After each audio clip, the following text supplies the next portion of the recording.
wrong calendar. Yes, all of this was already going on. Okay. And Yahuwah wasn't happy with their festivals and their offerings and their new months and their Shabbats. He was not happy with those things because they were keeping it wrong. They were breaking his commandments. So now, here we are today. If you're going to observe the Pesach, you can go buy you a piece of lamb. This is what we're going to do. And we're going to commemorate the occasion.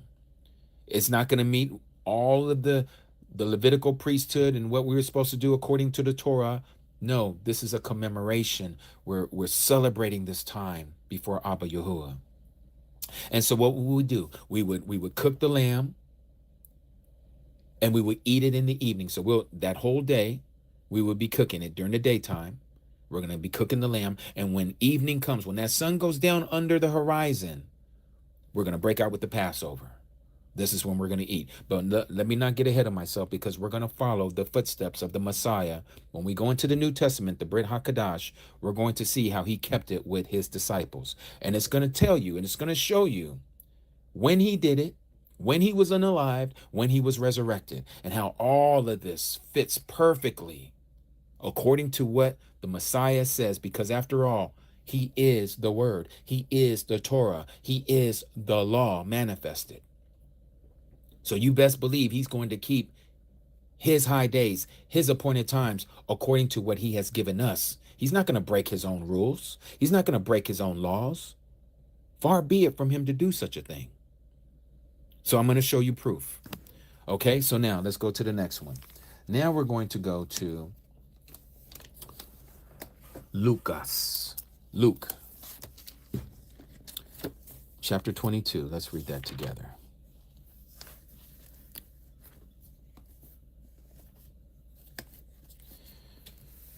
All right.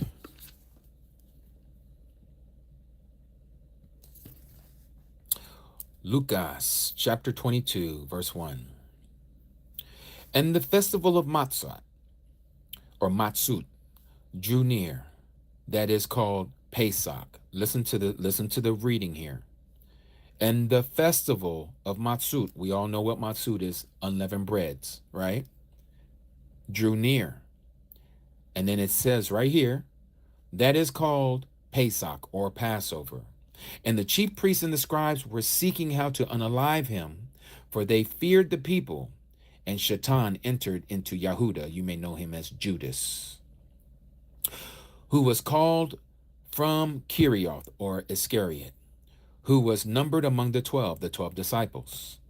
And he, that is Yehuda, Judas, went and spoke with the chief priests and the captains, how he might deliver him, our Messiah, up to them. And they were glad and agreed to give him silver. And he promised and was seeking an occasion to deliver him up to them, away from the crowd. And the day of unleavened bread came, when the Pesach had to be slaughtered. Let me read verse 7 again. And the day of unleavened bread came, when the Pesach, the Passover lamb, had to be unalived. And he, the Messiah, sent Kappa and Yohanan, saying, go and prepare the Pesach for us to eat. Notice what the Messiah said. The Pesach, it was time for the Pesach to be unalived. This was according to the law, according to the Torah. And YaHUsHa, keeping the law, told Kappa and Yohanan, that's Peter and James, saying, go and prepare the Pesach. This is before the evening, for us to eat. And they prepared it, and they said to him, where do you want us to prepare?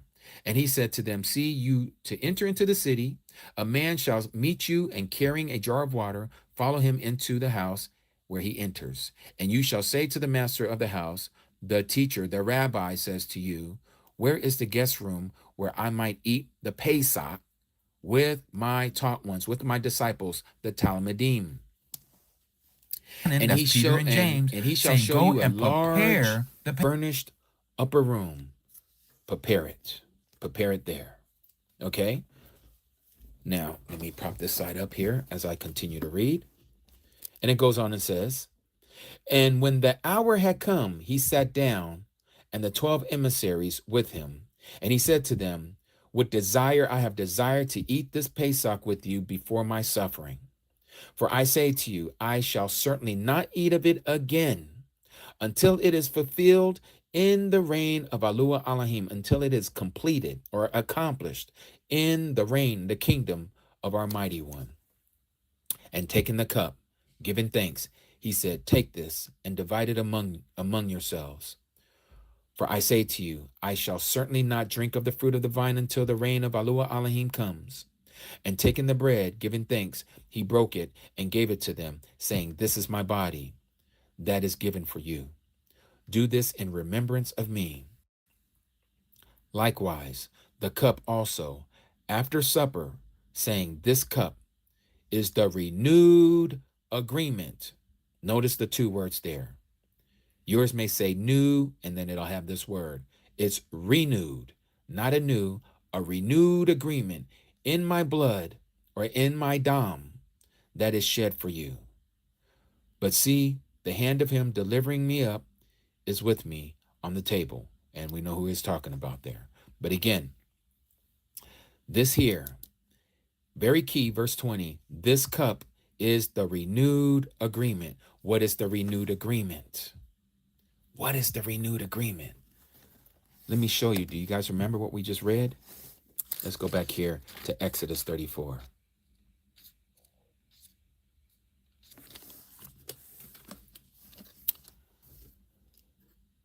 And Yahuwah spoke to Moshe, or said to Moshe, cut 2 tablets, there's the agreement, cut 2 tablets of stone like the first one, like the first agreement. And I shall write on the tablets the words that were on the first tablets that you broke. You see, this was prophecy in the life of Moshe. His actions was letting us know when he received the first agreement, the tablets of stone. That was the first contract. That was the first marriage vow. And what happened to that first marriage vow? Remember when he came down the mountain, he saw, Moses saw the children of Yasharal dancing before the golden calf. They were playing the harlot. They have created for themselves an image. And that image was something that Yahuwah didn't give them. So they broke the first agreement. And so Moshe, by anger, representing the anger of Yahuwah, broke the first agreement, gave them a certificate of divorce. But what did he say to Jeremiah? He says, I am married to the children of Yasharal. Return unto me, you backsliders. So how do we come back to him as a people? It's through the Messiah. This is the second agreement, the second tablet that was not cut out with the hands of man. Okay, and so this is what we're reading. All right, this is the renewed agreement. And so the renewed agreement, and this is why when you read some of the other translations, they just say new covenant. It totally wipes away what was being told to us through the story of the life of Moses or Moshe. It literally was him showing us that he was going to renew the contract again. He was going to renew the agreement again. And so we see the same thing here in Hebrews chapter 8. For those of you, I hope you're making notes of those that need these notes. Verse 10, Hebrews 8, verse 10, because this is the agreement that I shall make with the house of Yasharal after those days. After what days? After the days of the Mashiach, says Yahuwah, giving my laws. Remember, it was written again on stone, right? Remember, he said to Moshe, take for yourself 2 stones, and I'm going to write on them again what I wrote on the first one that you broke. We broke the first agreement. He says again, because this is the agreement that I shall make with the house of Yasharal. Notice he didn't say with the Gentiles. Notice he didn't say with Christians. Notice he didn't say this with anybody who calls themselves that they are the church. No, this is with the house of Yasharal. Remember, the Messiah says that I have come for the lost sheep of Israel. He says, I wasn't sent to anyone else but to the lost sheep of Israel. Well, how does this play in with the Gentiles? Because there are certain Gentiles whose eyes were going to open up even to this very day as I'm speaking to you. There are going to be those who are going to gravitate and they are going to be adopted in to the house of Israel. They will no longer be called Gentiles. They shall be called Israel. They're going to cling to Israel. And so this is what it's saying here. Because this is the agreement that I shall make with the house of Yasharal after those days, says Yahuwah, giving my laws in their mind. And I shall write them, what? The laws on their hearts. And I shall be their mighty one, and they shall be my people. Why do we have people telling us that the laws have been done away with when they're supposed to be written on our hearts? This is the renewed agreement. This is what the Messiah was saying in Luke chapter 22.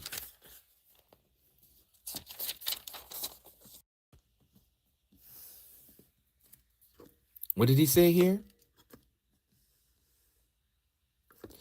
Verse 20, likewise, the cup also after supper, saying, this cup is the renewed agreement in my blood that is shed for you.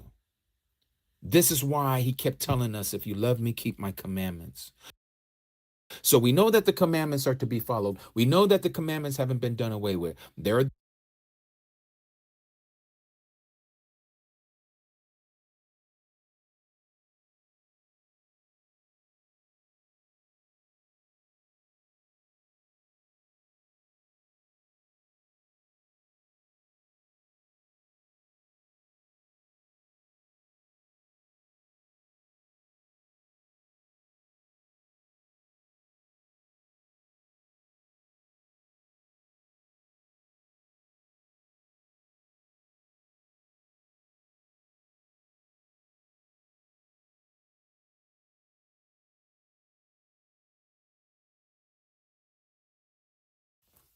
the great news.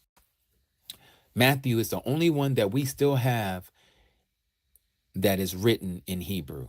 Mark, Luke, and John, the only translations that we have of that has been unearthed from antiquity, is all written in Greek or in Latin. Okay. But Matthew is the only one that we still find in its original language. And you can see that, or you can look into it. It's now being displayed at the museum in Paris, France, at the Biblioteca. Boy, that's a hard word for me to say. Biblioteca Paris. Okay, you'll find it there. Okay.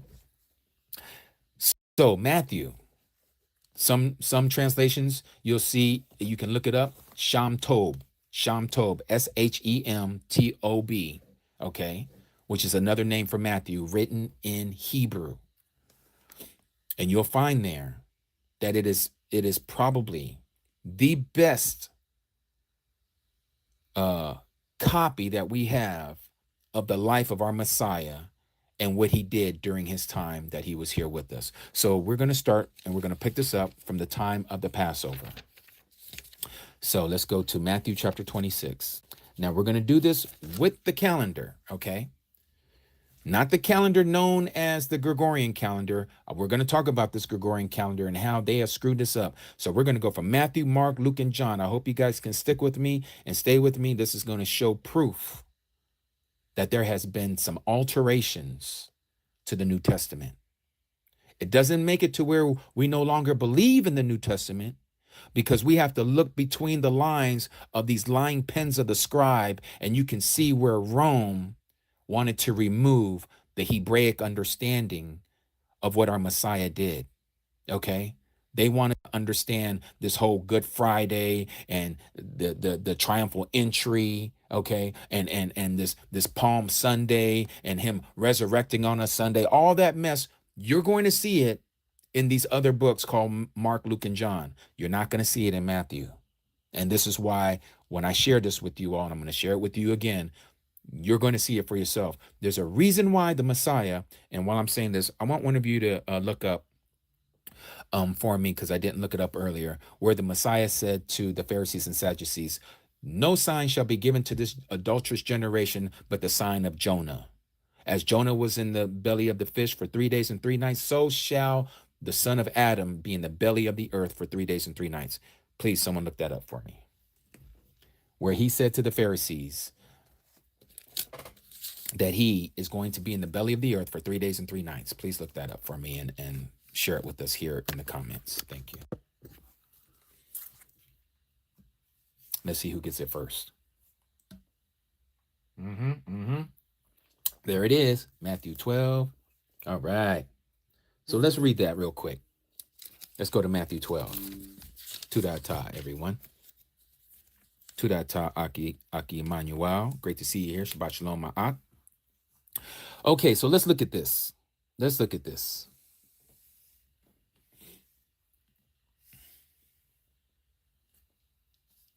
Starting at verse 38. Then some of the scribes and Pharisees answered, saying, Teacher, we want to see a sign from you. But he, our Messiah, YaHUsHa, answering and said to them, a wicked and adulterous generation seeks after a sign, and no sign shall be given to except the sign of the prophet Jonah, or the Nabi Jonah. For as Jonah was 3 days and 3 nights in the stomach of the great fish, so shall the Son of Adam be 3 days and 3 nights in the heart of the earth. Okay? Remember that. 3 days and 3 nights. That is key to what we're talking about. Okay, so now we're going to go to Matthew. Now let's read this together. And as we read this together, I'm going to start pointing some things out to you, and I need you guys to pay attention, especially my Aki. If they're not even here, at least they'll get to hear their names and they can look into this later. Aki Kenneth and Aki Daniyahu, okay? All right, verse 26. And it came to be, when YaHUsHa ended all these words, he said to his taught ones, you know that after 2 days, the Pesach takes place, and the Son of Adam is to be delivered up to be impaled. Then the chief priests and the scribes and the elders of the people came together at the court of the high priest, who was called Caiaphas. You may know him as Caiaphas, and plotted to seize YaHUsHa by trickery and unalive him. But they said, not at the festival, lest there be an uproar among the people. And when YaHUsHa, that is our Messiah, was in Bethaniah, at the house of Shimon the leper, a woman came to him, having an alabaster flask of costly perfume, and she poured it on his head as he sat at the table. And when his taught ones saw it, they were much displeased, saying, to what purpose is this waste? For this perfume could have been sold for much and given to the poor. Look how they're making themselves seem like they're so I don't want to use that word, pious, if you will. Oh, why are you using it that way? They're speaking down to one of our Akodis, you know, and they're trying to make her seem like, oh, you shouldn't have used that like that. We could have took that and cashed it in and took that money and gave it to the poor, making her look like and making her feel bad at the same process. Verse 10, however, when YaHUsHa noticed it, he said to them, why do you trouble the woman? Why do you trouble this sister? For she has done a great work towards me. For you always have the poor with you, but me you do not have always. For in pouring this perfume, my body, she did it for my burial. Truly I say to you, whenever this great news, this Basora, is proclaimed in all the world, what this woman has done shall be spoken of also to her remembrance. Hallelujah.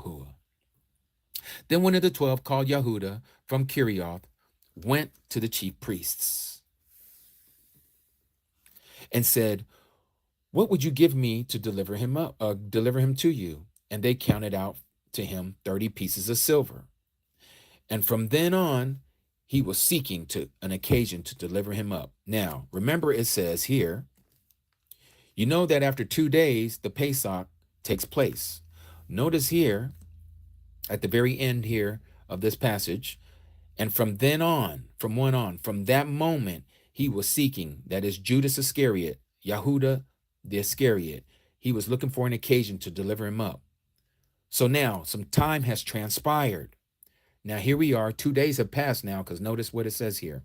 And on the first day of unleavened bread, the taught ones came to YaHUsHa, saying to him, where do you want us to prepare for you to eat the Pesach? Notice that, the first day of unleavened bread, Now, I know when we talk about this, let me show you this in our calendar.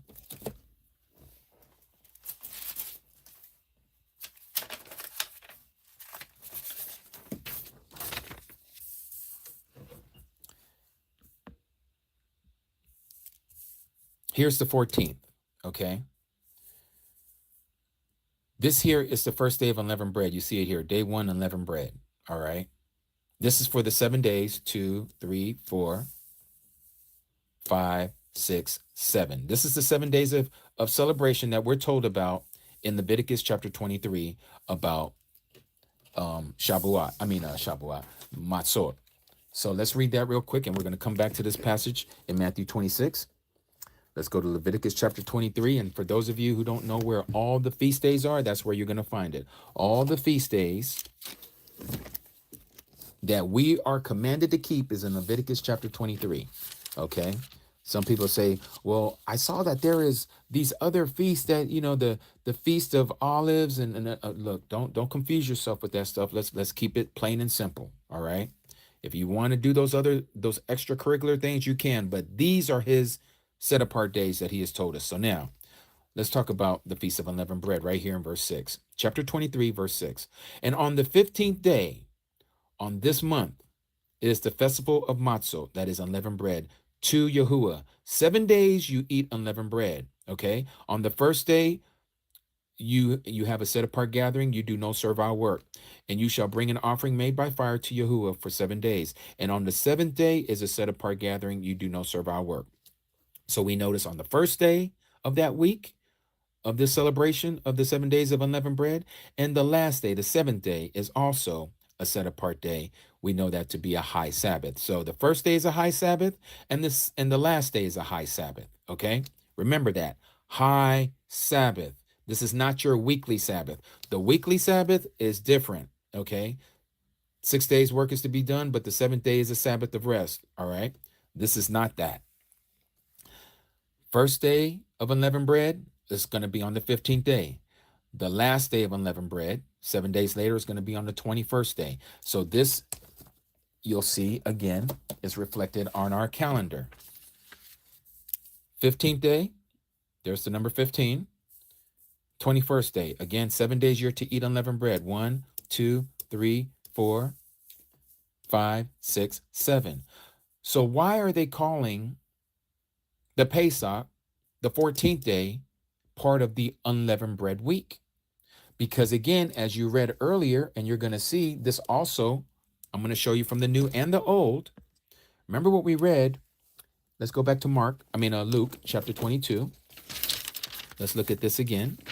Luke chapter 22, we read this.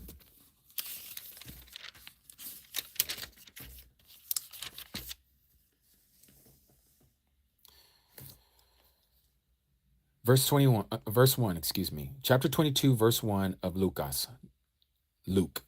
And the festival of Matzot drew near, that is called Pesach, Passover. Now, a person who doesn't have a Hebraic mindset is going to mess this all up, because they're connecting the unleavened bread with Pesach, and it is connected. But if you don't know, also separate them, but they're really not separated. It is a continuation from Passover to the 21st day. Let me show you. Now let's go to Exodus chapter 12, and I'm going to show you. Okay? Because some of our Akis were having a problem with what is called preparation day. All right, and we're going to look into that in the book of John, in the gospel Basora of John, where it talks about this preparation day, because the next day is a Shabbat. Okay? This is why I'm saying this is why you hear me sometimes talk about you have to have a Hebraic mindset and not a Romanized mindset when you're reading this, because that's the way it has been taught to us in Christianity. And this is why we have this confusion today. But notice what it says here in Exodus chapter 12, verse 15. 7 days you shall eat unleavened bread. Indeed, on the first day you shall cause leaven to cease from your houses. For whoever eats leavened bread from the first day until the 7th day, that being shall be cut off from Yasharal. And on the first day of the set apart, on the first day is a set apart gathering, and on the seventh day you have a set apart gathering. So again, just like we read earlier in Leviticus chapter 23, same thing applies. The first day and the seventh day are both set apart gatherings. Those are high Sabbath days. Okay. No work at all is to be done on them. Again, Shabbat.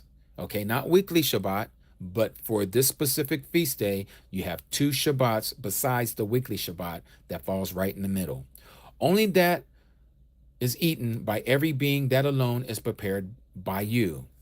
Now, notice what it says here.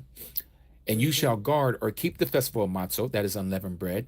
For on this same day I brought your divisions out of the land of Mitzrayim, out of Egypt. And you shall guard or keep this day throughout your generations as an everlasting law. Again, everlasting law. It didn't stop when Christianity was created.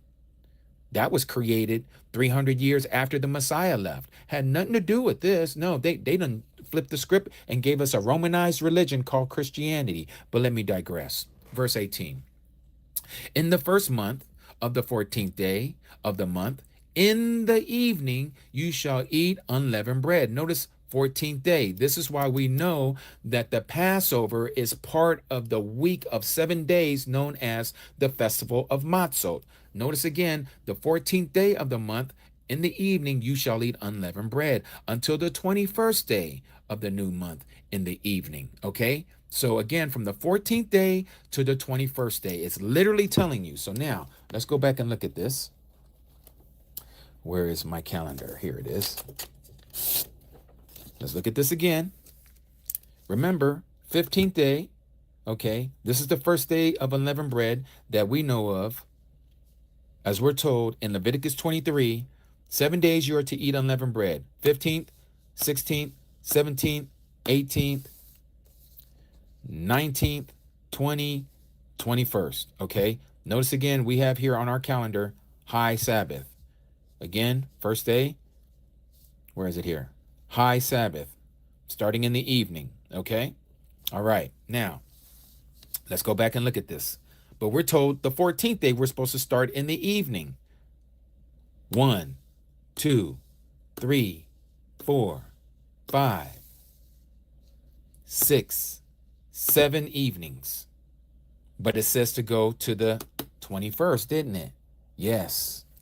So is this telling us something wrong? Does YaHUsHa not know how to count? Of course he knows how to count. He's letting us know right here. Again, let's go back and look at this. 7 days you shall eat unleavened bread. So we're told 7 days you're supposed to eat it. Okay, you're commanded to eat it for 7 days. However, he's throwing in extra information here. On the first day, set apart gathering. On the seventh day, set apart gathering.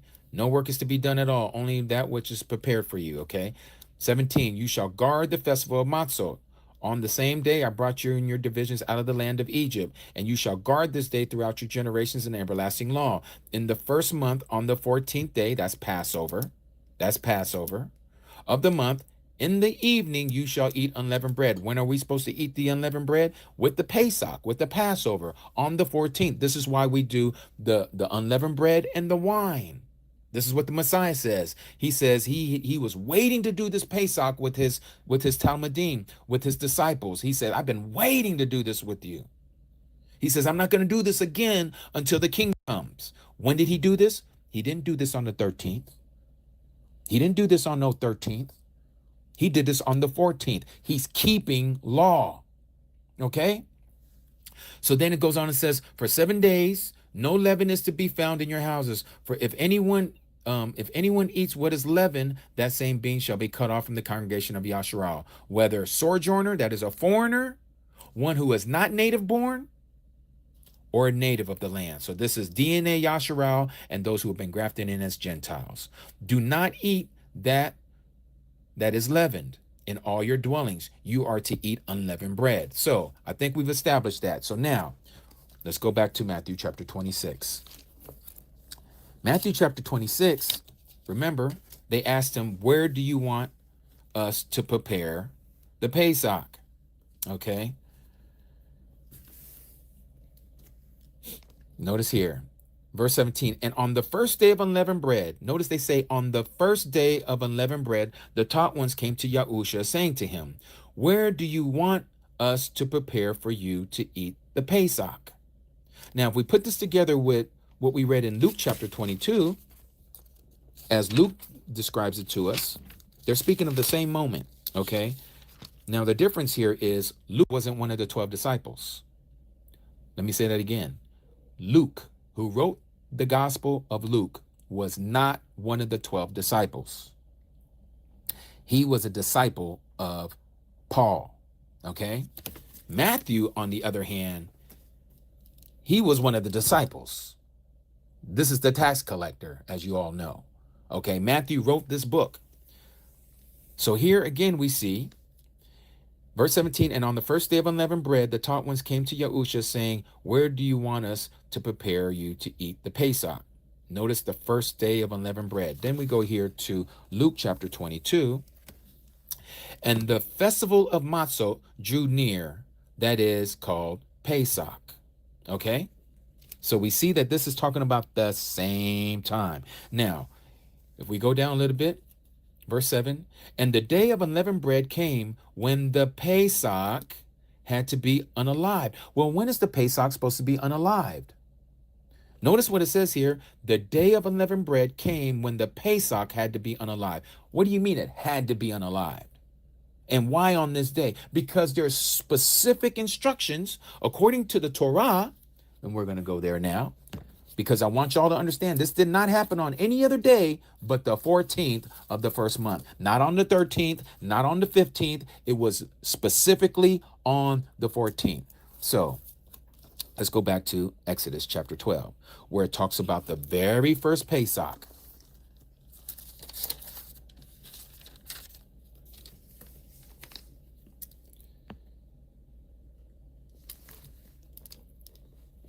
Verse 3, speak to all the congregation of Yasharal, saying, on the 10th day of this month, each one of them is to take for himself a lamb, according to the house of their father, a lamb for a household. Let me use this so I don't mark up my book. A lamb for a household. And if the household is too small, the lamb, let him and his neighbor next to his house take it according to the number of the beings, according to each man's need.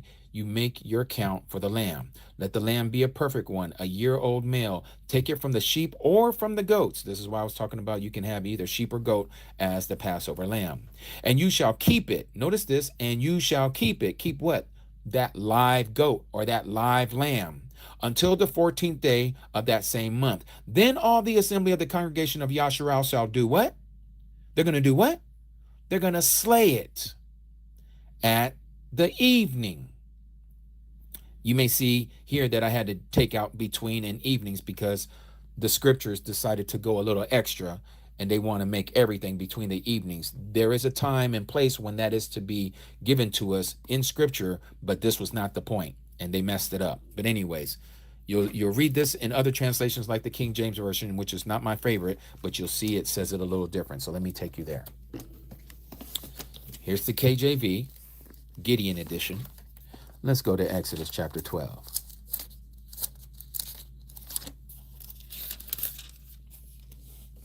Exodus chapter 12. Your lamb shall be without blemish, a male of the first year. You shall take it out from the sheep or from the goats, and you shall keep it until the 14th day of the same month. And the whole assembly of the congregation of Yasharal shall unalive it in the evening. Okay, remember the other one says between the evenings. This should be exactly as it's written right here in the KJV. The Israelites shall unalive it in the evening. Okay, so just want to clarify that. So when were they supposed to unalive it? On the 14th, not on the 13th, not on the 15th. And this is exactly what they were keeping as per custom, what we're supposed to do on the day of the first day of what is called unleavened bread week. Okay, so they were told here, and he said, go into the city. This is in Matthew chapter 26, verse 18. Go into the city. Let me back up so you guys understand what I'm talking about here. And on the first day of unleavened bread, the taught ones came to YaHUsHa, saying to him, where do you want us to prepare for you to eat the Pesach? So knowing that this is the 14th, the evening has not come yet, they had to go and get a lamb. And I'm sure they probably already had a lamb set aside already because, again, they were keeping the law. Okay? So then he says in verse 18, go into the city to a certain man and say to him, the teacher, that is the rabbi, says, my time is near. I am to perform the Pesach. Notice that he is going to perform the Pesach at your house with my taught ones, with my disciples. And the taught ones, the Talmudim, did as YaHUsHa had ordered them and prepared the Pesach. When was the Pesach supposed to be prepared? The 14th, not the 13th, not the 15th, the 14th. Notice what verse 20 says. And when evening came, he sat down with the 12. So when were they getting ready to eat the Pesach? According to the scripture, according to what we read in Exodus chapter 12, according to what we read in Leviticus chapter 23. At evening. This is the 14th, the evening of the 14th. They're keeping Pesach, okay? He sat down with the 12, and while they were eating, then he talks about how Judas, was going to betray him. But now let's skip down to verse 26. And they were eating, and YaHUsHa took bread, and having Baruch, broke and gave it to the taught ones, and said, take, eat, this is my body. And taking the cup and giving thanks, he gave it to them, saying, drink from it, all of you, for this is my dam, this is my blood, that of the renewed agreement, that is shed for many for the forgiveness of sins. But I say to you, I shall certainly not drink of the fruit of the vine from now on till that day when I drink it anew with you in the reign of my Father. Now, let's stop here for a second. Those of you, just like I was, when I used to attend these pagan temples called churches, we used to do it, especially if you was an evangelical or a charismatic or non-denominational. They're doing this so-called, what they call communion, which they got from their mother, the Catholics, and they call it communion, and they do it every first Sunday of their pagan month, okay? That's not what the scripture says. We're supposed to do this at Passover. He didn't do this anytime. He taught and shared this moment with them on a specific day. Remember what we just read in Luke, how he said that he couldn't wait to do this with them. Okay? So let's look at this. Let me see if I can find it, because my eyes got to look for it.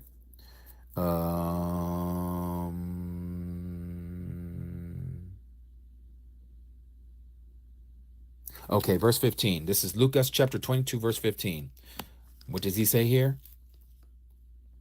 And he said to them, with desire, I have desired to eat this Pesach, meaning that moment, that Pesach, right then and there with you before my suffering. Okay, this is when he divided the bread. This is when he divided the cup. This is on the 14th. This is the Pesach, the evening. No other time. It is the Pesach, okay? At evening is the Pesach on the 14th.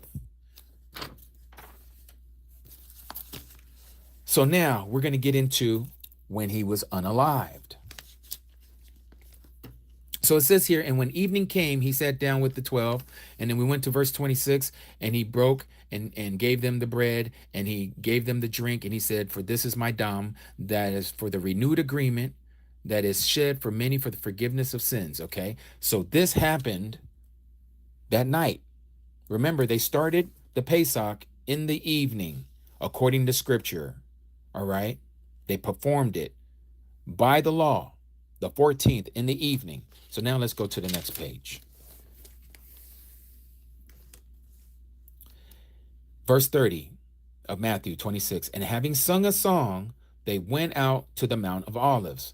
Now, they were in Jerusalem.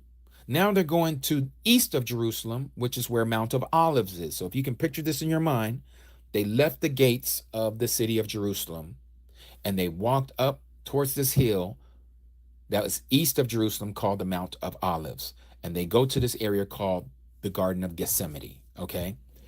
And this is where we start to pick up the story. Verse 31. Then YaHUsHa said to them, all of you shall stumble in me this night.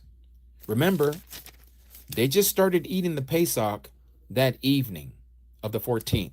So what we're being told here is the 14th is still being carried on to that night, this night. For it has been written, I shall strike the shepherd, and the sheep of the flock shall be scattered. But after I have been raised, I shall go before you into Galilee. You may know that as Galilee. And Kappa, that is Peter, answering and said to him, even if all stumble in you, I shall never stumble. And YaHUsHa said to him, truly I say to you, this night, the same night, this night, before the cock crows, you shall deny me 3 times. Let me ask you all a question. When does a rooster crow? When does a rooster crow?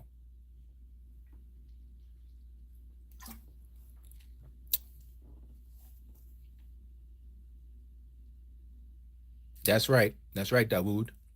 Great to see you here, Ak. That's right. All of you are correct. In the Bakor. In the Bakor, right?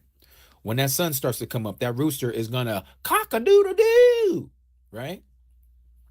Kappa said to him, verse 35, even if I have to die with you, I shall not deny you. All the taught ones said the same too. Then YaHUsHa came with them to a place called Gethsemane and said to the taught ones, sit here while I go over there and Palal.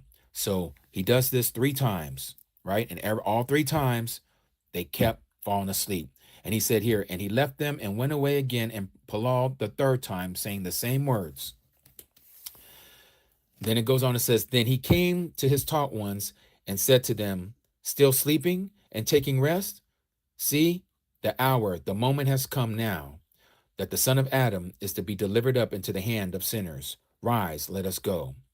See, he who delivers me up has come near. And while he was still speaking, see Yehuda, that is Judas, one of the 12, with a large crowd with swords and clubs, came from the chief priests and elders of the people.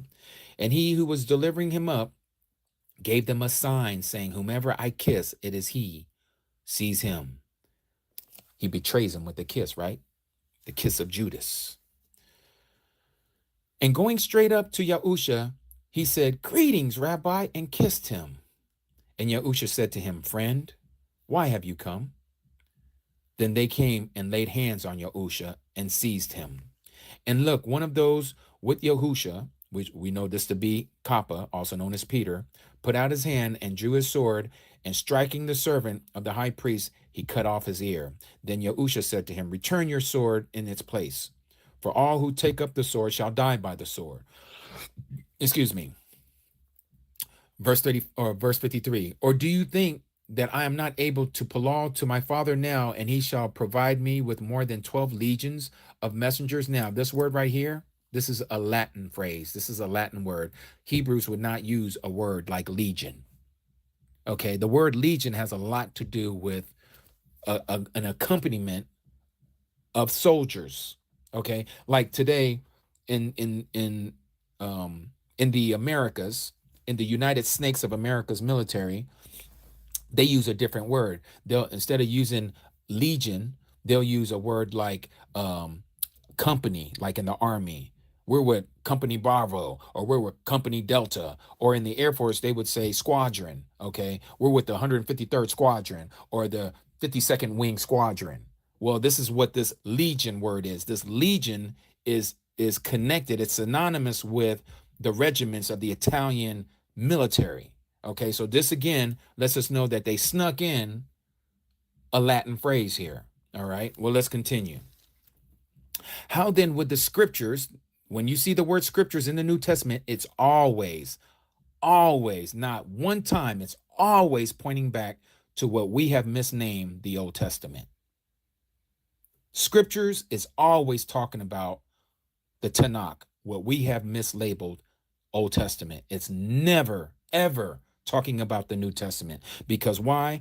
This is written in the New Testament, and the New Testament wasn't even pen to paper to be compiled into a book form to call it the New Testament. This is specifically talking about the Tanakh. Okay. Anytime you see the word scripture in the New Testament, it's always pointing back to what we have mislabeled as the Old Testament. Just something for you to think about. Let's continue, because it'll clarify a lot of things when you're reading the New Testament. It clarifies to show you why you are to still keep the commandments. When you understand when the word scripture is given to you in the New Testament, it's always pointing back to the Tanakh, also known as the Old Testament. Verse 55. In that hour, YaHUsHa said to the crowds, have you come out as a robber with swords and clubs to arrest me? Daily I sat with you, teaching in the set apart place, and you did not seize me. But all this came to be so that the scriptures, again pointing to the Old Testament, of the prophets, which is in the Old Testament, might be fulfilled. Then all the taught ones, all the disciples left him and fled. They skedaddled. They were scared. They didn't want to get arrested with him. They didn't want to be co-conspirators with the Mashiach. Just like he said that they were all going to flee. Strike the shepherd and the sheep shall scatter. And those, verse 57, those who had seized YaHUsHa led him away to Caiaphas, the high priest, where the scribes and the elders were gathered together. Now, all of this is happening at night. Okay, we haven't entered into another daylight yet. This is all happening Passover night. Verse 58, but Kappa, Peter, followed him at a distance to the courtyard of the high priest, and he went in and sat with the servants to see the end. And the high priest, or the chief priest, and the elders, and all the council were seeking false witness. That's the 9th commandment. We are not to bear false witness against YaHUsHa to put him to unaliving, but they found none. Although many false witnesses came forward, they found none, but at least 2 false witnesses came forward. Wow, look at this. Okay. And this one said, I am able to destroy the dwelling place of YaHUsHa Elohim to build it in 3 days. Remember what we just read in Matthew chapter 24, verse 40. He says, just like how Jonah was in the belly of the fish for 3 days and 3 nights, so shall the Son of Adam be in the belly of the earth for 3 days and 3 nights. Okay, let's continue. Hold on one second. Let me read what Peter said here. If on the 14th YaHUsHa observed the Pesach, meaning the 15th is a high Sabbath, but John 19:31 tells us Shabbat was the next day, meaning YaHUsHa, John ate at the special supper with the Talmud and not the Pesach. Again, Mr. Peter, you are making my point exactly of why they changed the script.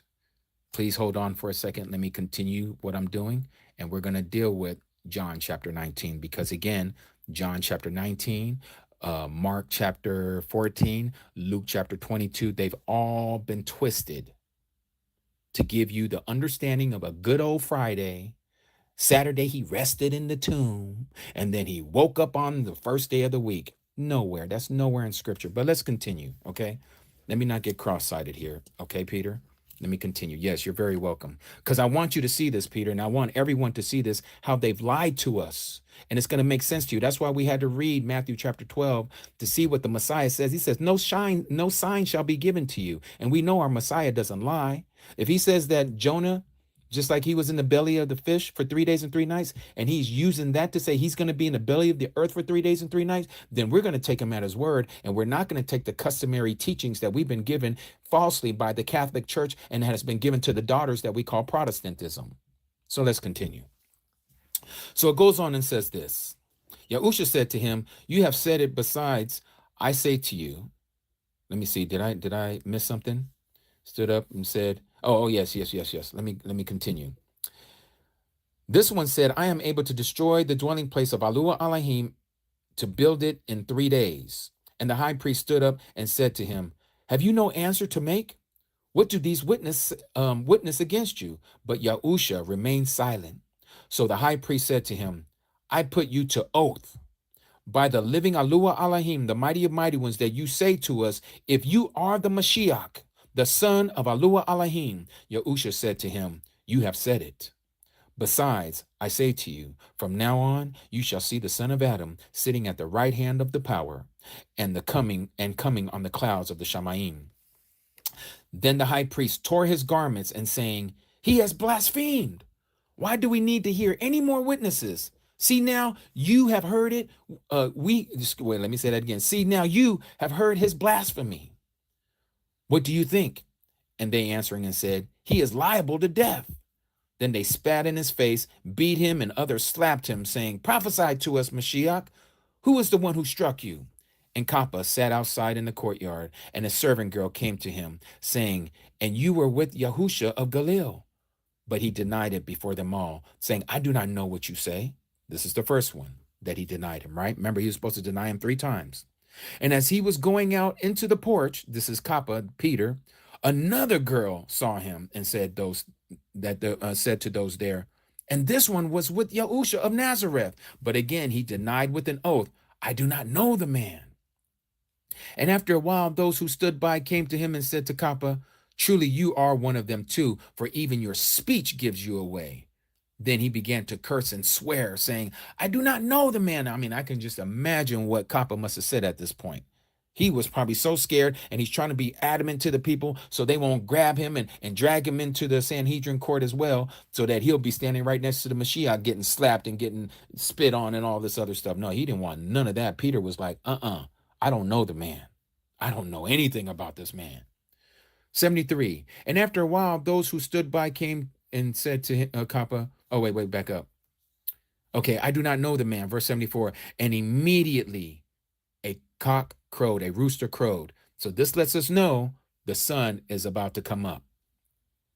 And Kappa remembered the word of YaHUsHa, who had said to him, before the cock crows, you shall deny me 3 times. And going out, he wept bitterly. Now notice what chapter 27 at the very beginning says.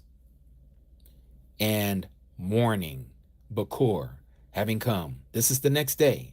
All the chief priests and elders of the people took counsel against YaHUsHa so as to put him to unaliving. And having bound him, they led him away and delivered him to Pontius Pilate, the governor. So let's stop. Now let me show you the calendar again. According to custom, according to the Torah, our Messiah kept the Pesach that evening with his disciples, okay? Scratch out everything else you guys might think you know. I need you to follow me for a second. According to what we're reading in Matthew, okay? What we read in Matthew is he kept it at evening. I showed you. He said he did this at evening. Let me back it up and show you right here, okay? Remember, I am to perform the Pesach, okay? He is to perform the Pesach. When did he do it? Verse 20. When evening came, he sat down with the 12. And this is when he started the Pesach, okay? Now let's continue.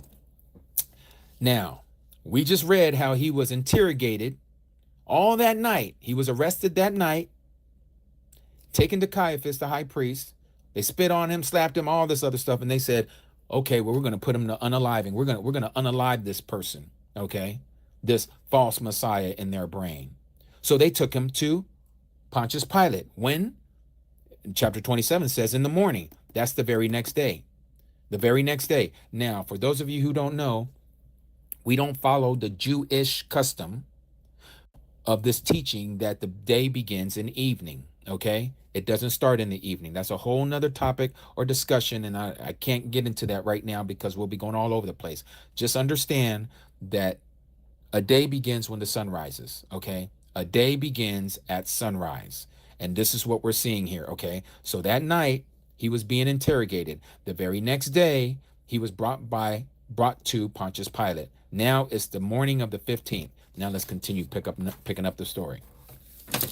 So, Matthew chapter 27. Let's read this. I'm on the wrong page here. And morning having come, all the chief priests and the elders of the people took counsel against YaHUsHa so as to put him to unaliving. And having bound him, they led him away and delivered him to Pontius Pilate, the governor. Then Yehuda, he who delivered him up, having seen that he had been condemned, meaning our Messiah was condemned, he repented, returned the 30 pieces of silver to the priests and the elders, and saying, I have sinned, and delivering up an innocent blood or innocent man. And they said, what is this? Or what is that to us? You see to it. They were like, we don't have nothing to do. You already did with, that's on you. You got to deal with the consequences if you think he's an innocent man. Verse 5, and throwing down the pieces of silver in the dwelling place, which is the temple, he, Judas Iscariot, left and went and hung himself. Okay. Don't have to say much more about that.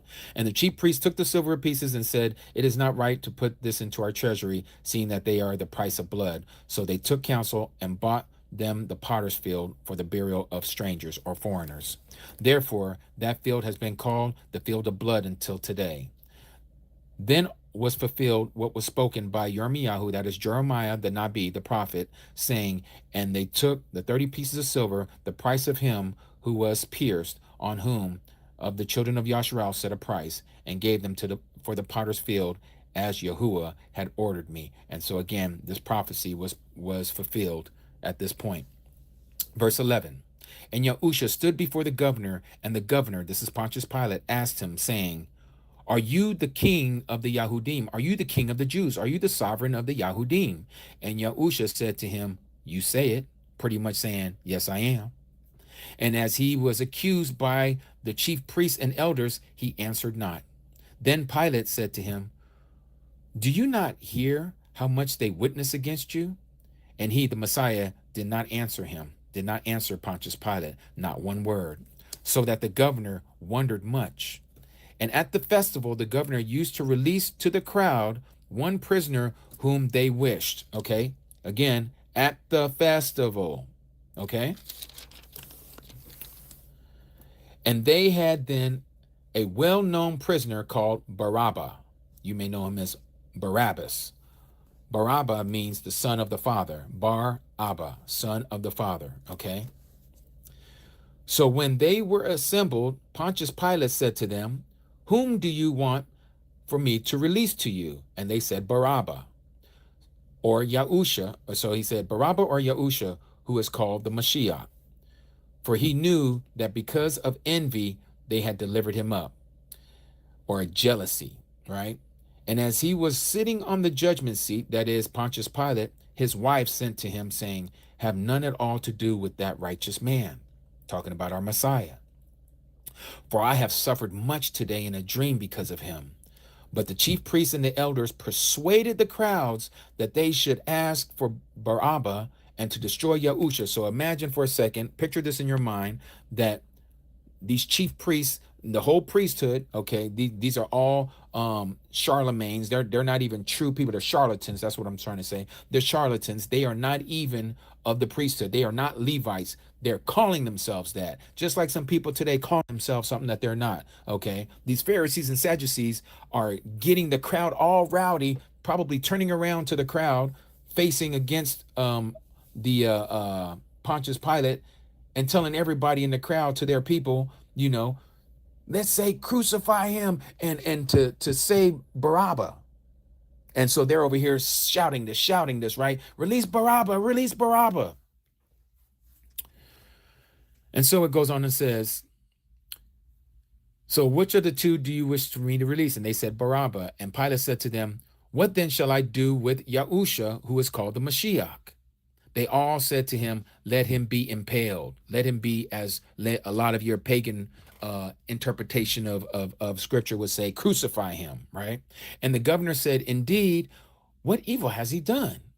And they were crying all the more, saying, let him be impaled, crucify him, right?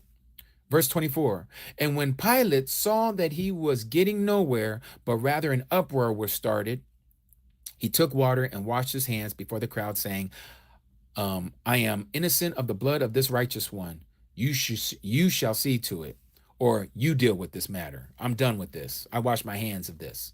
And all the people answering and said, and this is where the curse comes about, which is what happened, what we know as the transatlantic slave trade. But again, that's for a different teaching at a different time. His blood be upon us and our children. This is why the whole kingdom of Yehuda was sent into the four corners of the earth. Then he released Barabbas to them, but having YaHUsHa whipped, he delivered him over to be impaled. Verse 27, then the soldiers of the governor took YaHUsHa into the court and gathered the entire company of soldiers around him. And having stripped him, they put a scarlet robe on him, and plaiting a crown of thorn. They put it on his head and a reed in his right hand, and they kneeled down before him, mocking him, saying, "Greetings, sovereign of the Yahudim." And spitting on him, they took the reed and struck him on the head. And when they had mocked him, they took the robe off of him and put his own garments on him and led him away to be impaled. And as they were going out, they found a man of Cyrene, Shimon by name. They compelled him to bear his stake. And when they came to a place called Golgotha, that is to say, place of a skull, they gave him wine mixed with bile to drink, or vinegar. And after tasting, he would not drink it. And having impaled him, they divided his garments, casting lots, that it might be fulfilled what was spoken by the Nabi. They divided my garments among them, and for my clothing they cast lots. And sitting down, they guarded him there. Now all this is happening on the 15th, during the day portion, okay? And they put up over his head the written charge against him. This is YaHUsHa, the sovereign of the Yahudim. Then 2 robbers were impaled with him, one on the right and one on the left. And those passing by were blaspheming him, shaking their heads and saying, "You who destroy the dwelling place and build it in 3 days, save yourself. If you are the son of Yahuwah Elohim, come down from the stake." And likewise, the chief priests and the scribes and the elders, they were mocking him too, saying, "He saved others. He is unable to save himself. If he is the sovereign or the king of Yasharal, let him now come down from the stake, and we shall believe him." Again, taunting him, right? Like they need to see with their own eyes, like they didn't see enough miracles being done of all these people that were being healed all throughout his ministry, especially on the Shabbat. But that wasn't enough for them. Now they want to see him come off the so-called pagan cross. Verse 43, he trusted in Yahuwah Elohim. Let him rescue him now if he desires him. For he said, "I am the son, I am the image of Yahuwah Elohim." And also the robbers who were impaled with him reviled against him, saying the same. Now notice, and from the 6th hour, there was darkness over all the land.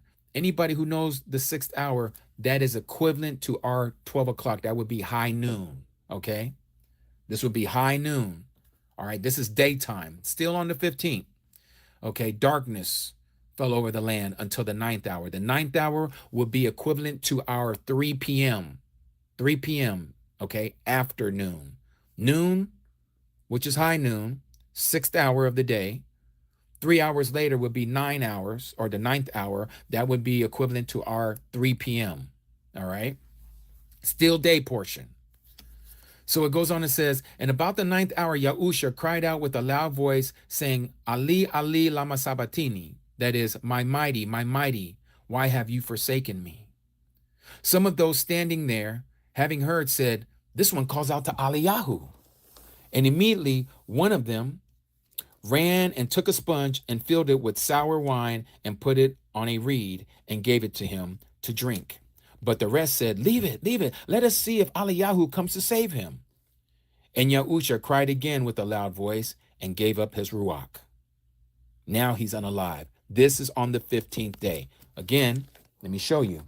Remember, it says that he was unalive right around the 9th hour. The 9th hour, YaHUsHa impaled unalived around 3 p.m.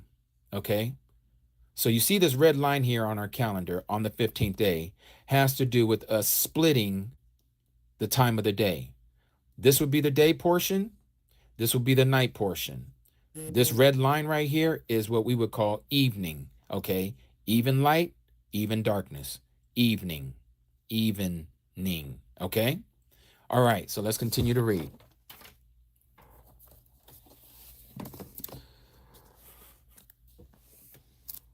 Let me bring this down a little bit. Now we're going to skip a little bit. It says here, verse 55 says, and many women who followed YaHUsHa from Galilee attending him were there watching from a distance, among whom were Miriam, or Mary from Magdala, Miriam the mother of Jacob and Yosef, and the mother of Zebedee's sons.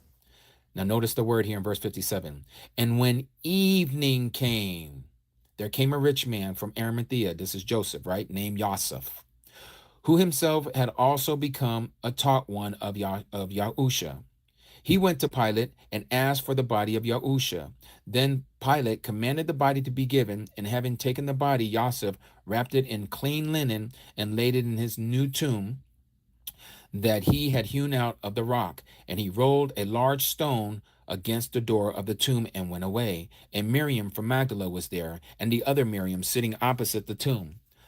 On the next day, that after the preparation, the chief priests and Pharisees gathered together to Pilate, saying, Master, we remember while he was still alive how that deceiver said, After 3 days I am raised. Command then that the tomb be safeguarded until the third day, lest his taught ones come by night and steal him away, and should say to the people, He was raised from the dead, and the last deception be worse than the first. So Pilate said, You have a watch. Go, safeguard it as you know how.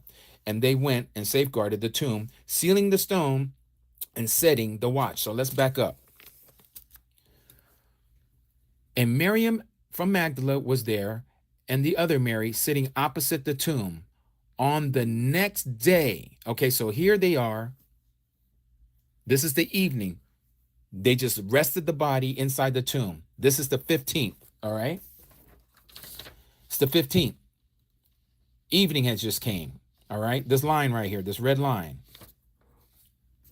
This is why I wanted you to understand. Look, and when evening came, all right, this is when Joseph asked for the body, took it down, put it in the tomb. He laid it in this new tomb. Mary and the other Mary, they were there sobbing, mourning over the Mashiach. Now it's the next day, the 16th.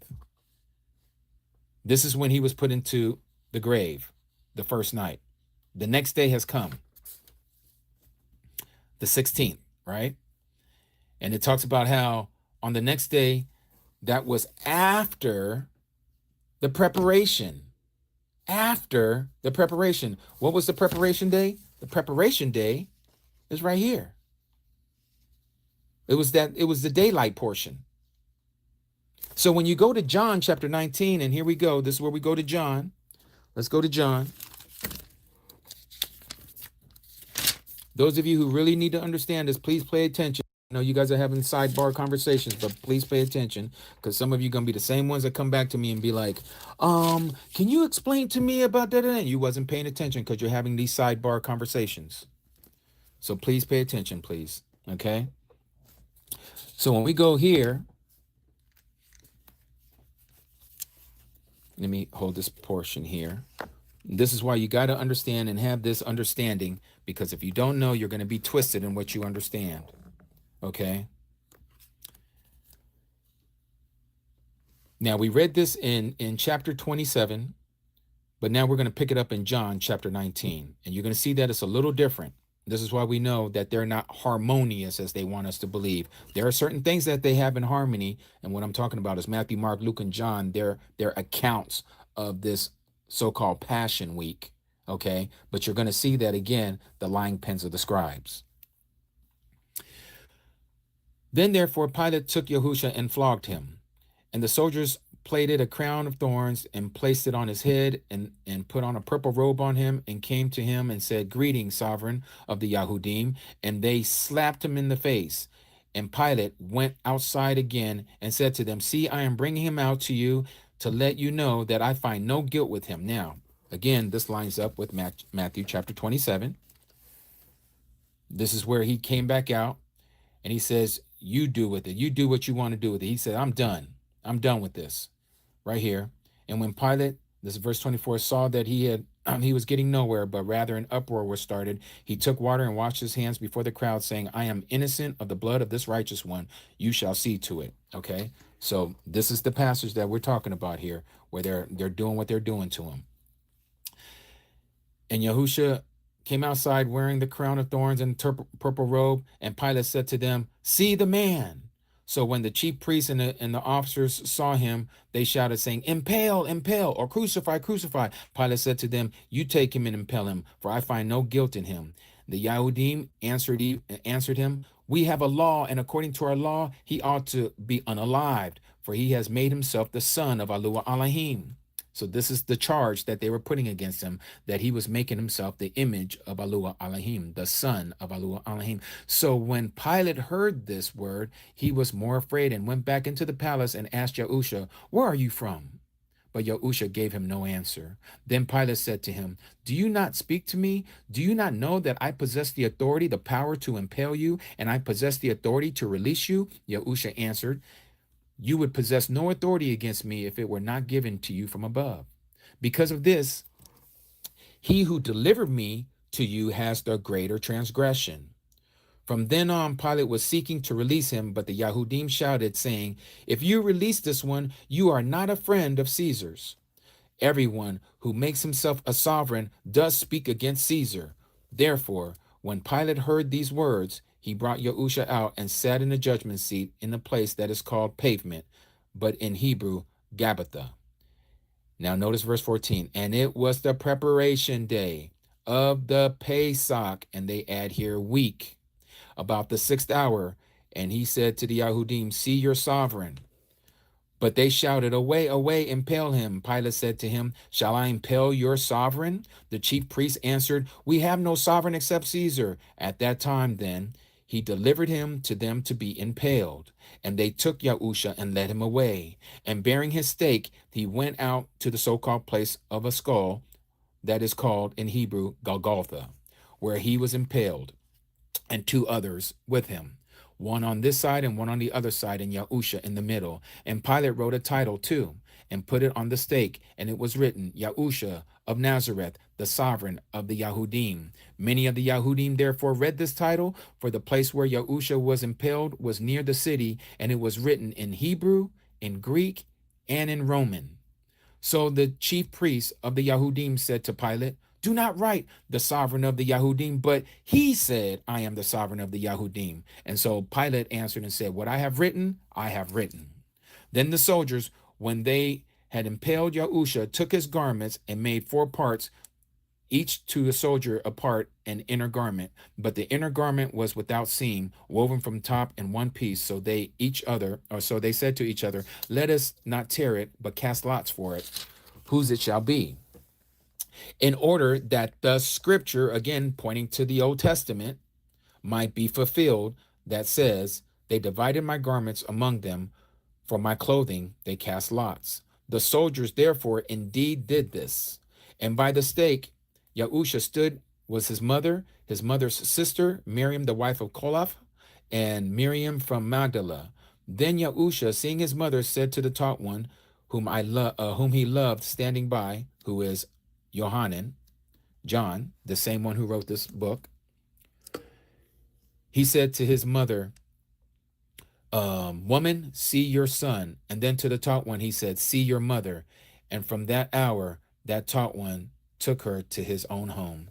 After this, YaHUsHa, knowing that all had been accomplished, in order that the scripture, again pointing back to the Tanakh, the Old Testament, might be accomplished, said, "I thirst."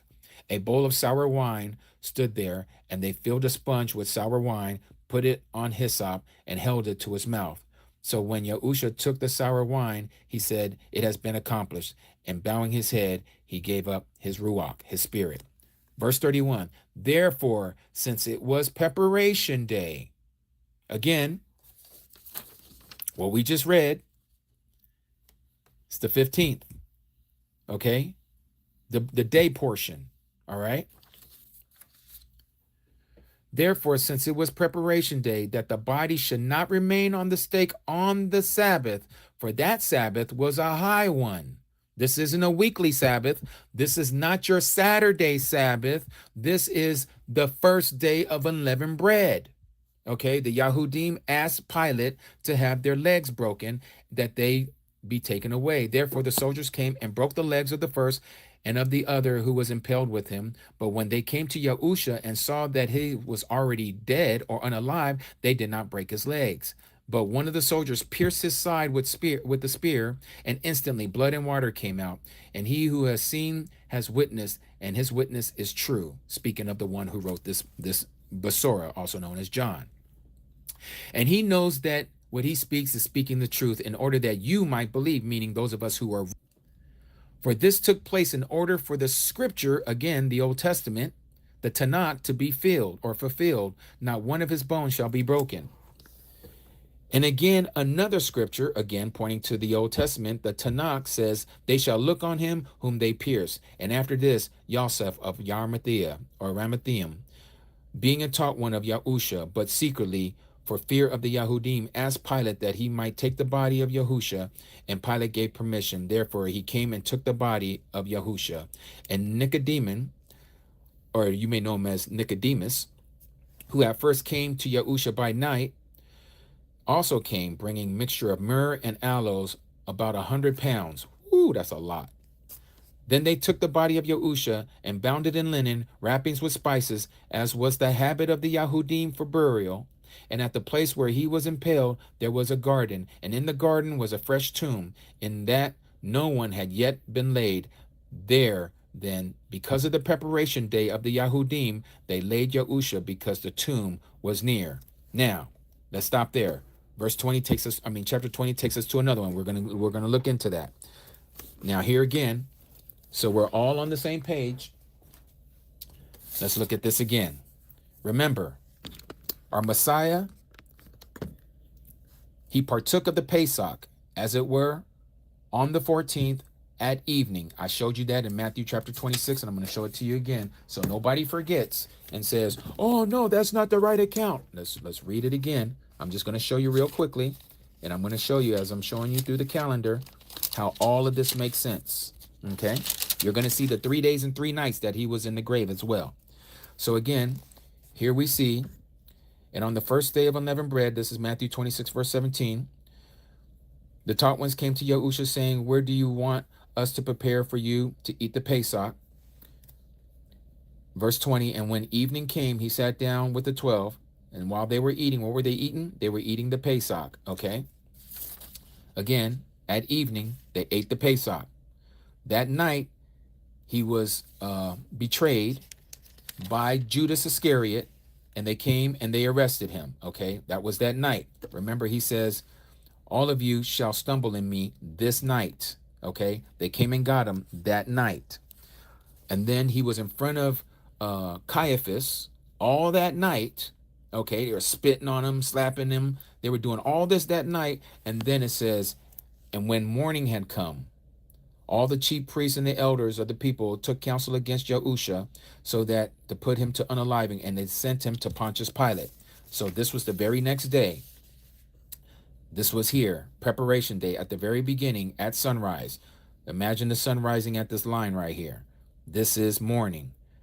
This is when they started berating him before Pontius Pilate, saying all these wicked things about something that he didn't do.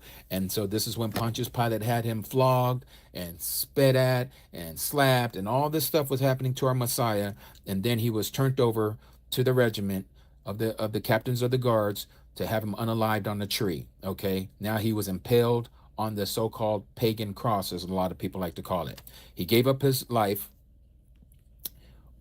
at around 3 p.m. Okay, Joseph of Arimathea and Nicodemus came to Pontius Pilate. They asked for the body, and they wanted the body because the high Sabbath was coming that evening. As soon as the sun goes down, the high Sabbath is coming in. This is the first day of unleavened bread. This is what we was reading right here. Let's go back to Leviticus chapter 23. This is why you got to have this Hebrew mindset, or you're going to be all over the place and thinking that that is a Friday. It's not a Friday, okay? Let's go to Leviticus chapter 23. Again, Leviticus 23, verse 7. On the first day you are to have a set-apart gathering. You do no servile work.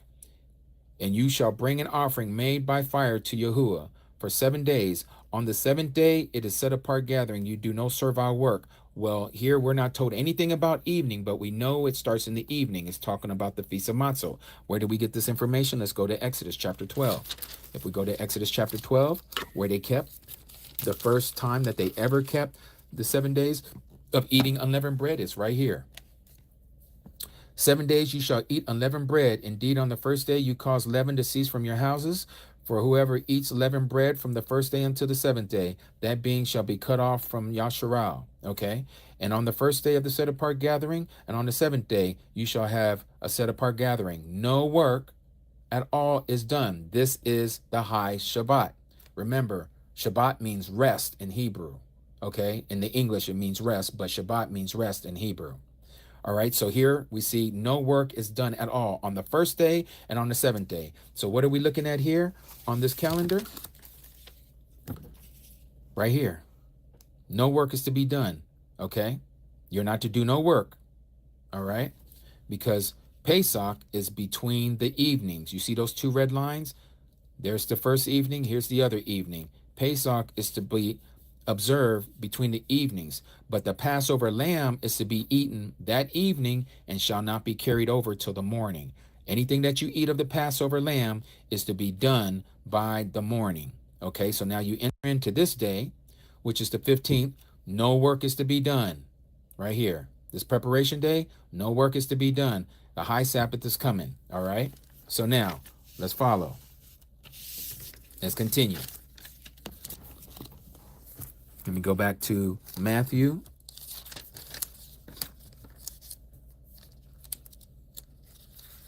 Chapter 28, because we just finished here. Remember, let's read back here at the end of chapter 27 of Matthew. Command then that the tomb be safeguarded until the third day. Okay, remember, this was the very next day, right? Remember what it said here.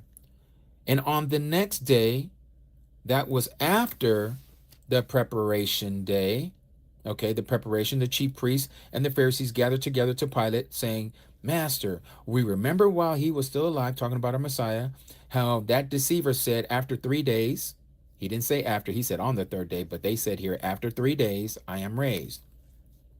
Command then that the tomb be safeguarded until the third day, lest his taught ones come by night and steal him away. Okay, now let's go back and look at this.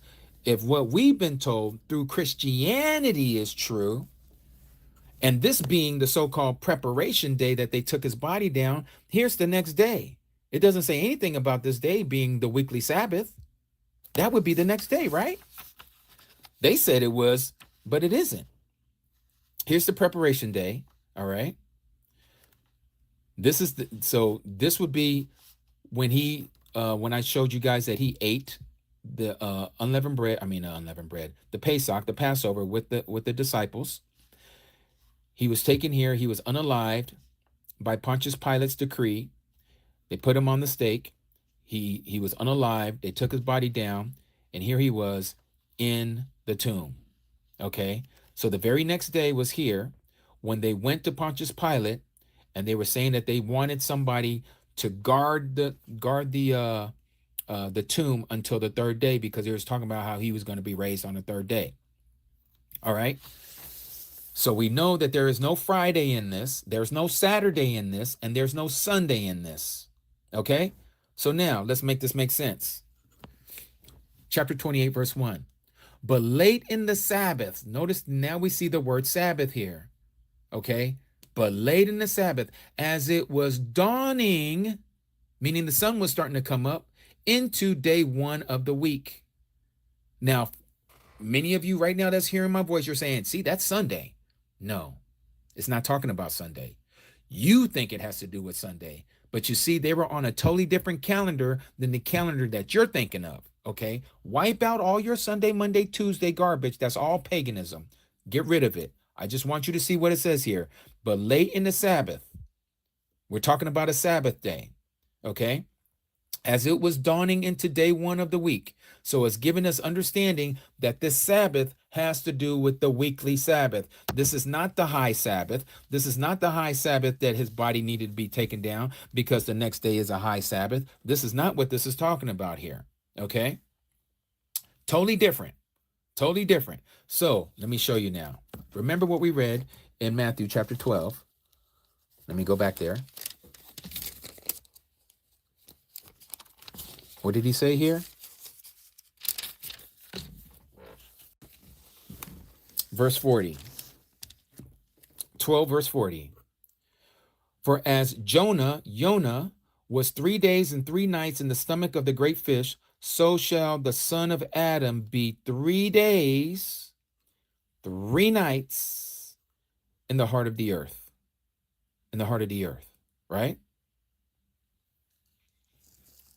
Let me see if I can go down here, see if we can get anything else that we can glean from all of this. Okay, so now let's go back here, and I want you guys to see this. Remember, the women came late in the Sabbath. Now, remember I told you guys earlier, there are a lot of people who believe that the day begins in the evening. It doesn't begin in the evening. It begins at sunrise. This is why you see here it says, but late in the Sabbath, as it was dawning. See, the Sabbath is almost over. The Sabbath is about to be over because we're going into a new day, into day 1 of the week. Okay, again, get Sunday, Monday, Tuesday, Wednesday, Thursday, Friday, Saturday out of your brain. This has nothing to do with that, and I'm going to show you. Here we go. This is the first month, Kadash 1. Kadash in Hebrew, were renewed. It's talking about this first month. 14th day, remember, evening, he kept the Passover with his disciples. He was betrayed that night. They ridiculed him that night in front of the Sanhedrin court, right, with the high priest Caiaphas. The very next morning, they sent him over to Pontius Pilate. Pontius Pilate, after interrogating him, he's like, I don't find anything wrong with this man, but you guys have this custom where I release a prisoner to you guys. Which one you guys want me to release? They said Barabbas. So they let Barabbas go, and they started flogging our Messiah, spitting on him, pulling his beard out, all of that stuff. You guys know the story. So then they march him up to the hill called Golgotha, and that's where he was unalived around 3 p.m. It said at the 9th hour, which would be around 3 p.m. So he gave up the spirit. At that point, when the evening came, Joseph of Arimathea asked for his body. They took his body down. First night in the tomb. This is the first night. Remember, he said 3 nights and 3 days. First night in the tomb. Second night in the tomb. Third night in the tomb. Okay? Now let's back up. Remember, he was unalive here on the 15th, put in the tomb right when the sun went down. So this was the first night. So here's the first day. First day in the tomb. Second day in the tomb. And what do you know? Third day in the tomb. This is when he rose from the grave. What day is that? The Sabbath. This is why when the women came to the tomb late in the Sabbath, Sabbath was still there. Okay? Sabbath was still going on. The first day of the week hasn't even got there yet. It was dawning. It was about to show up. And it says that there was this earthquake. And they said that a messenger, an angel, came down out of heaven and rolled back the stone from the door, and he sat on it. He sat on what? He sat on the stone. And it says, and his appearance was like that of lightning, and his garment was as white as snow, and the guards trembled for fear of him and became like dead men. So they fainted. They literally passed out. And so this messenger, this angel, responding and said to the women, when were they doing this? Right here at the late part of the Sabbath. Do not be afraid, for I know whom you seek. You seek YaHUsHa, who was impaled. He is not here. What do you mean he is not here? It's the Sabbath. I thought he rose on the first day called Sunday. No, he is not here. So when was he raised? He was raised at the beginning of the Sabbath. They got there at the end of the Sabbath. He was gone a long time ago. The Messiah was out of there. Remember, he was going to raise up on the third day. Okay? You can't have Friday, Saturday, and Sunday. That's not 3 days and 3 nights. That's not 3 days and 3 nights. And I'm showing you through scripture, literally from chapter 26 of Matthew to chapter 28 of Matthew, how it lines up with the calendar. It lines up with the calendar. Let me back this out so you guys can see what I'm talking about. Again, 14th, Passover. 15th, preparation day. That evening, first day of unleavened bread. You're to eat the unleavened bread. The first day and the last day are high Sabbaths. Okay? This was the Sabbath that it was talking about when it said the next day the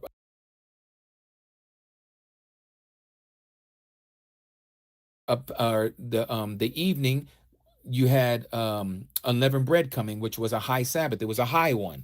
Okay? It's talking about this one right here at evening. This is why his body had to be taken down, because it was a high Sabbath. The weekly Sabbath is over here.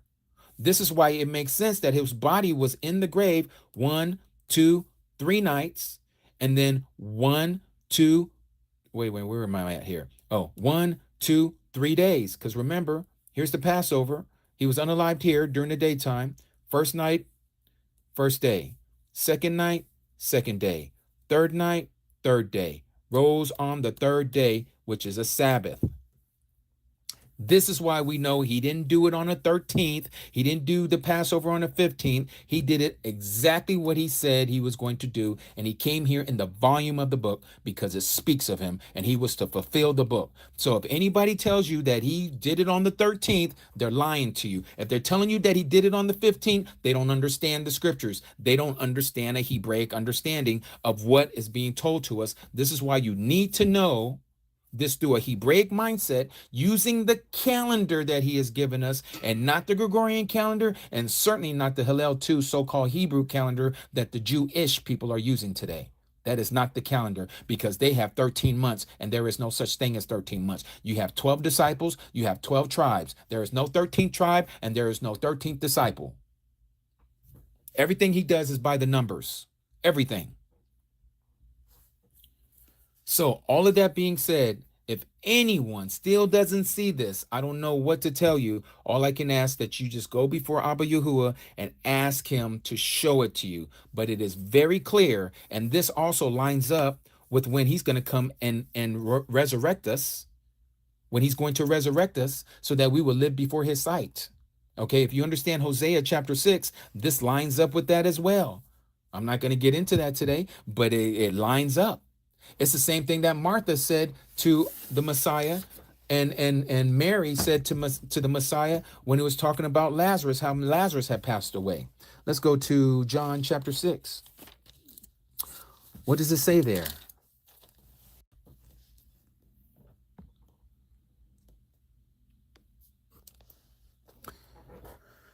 Let me see. Where is it? So I do not forget.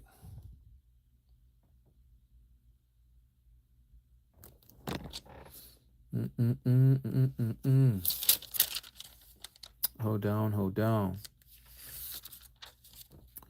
Top ones. Oh, I'm looking at the wrong passage. Okay.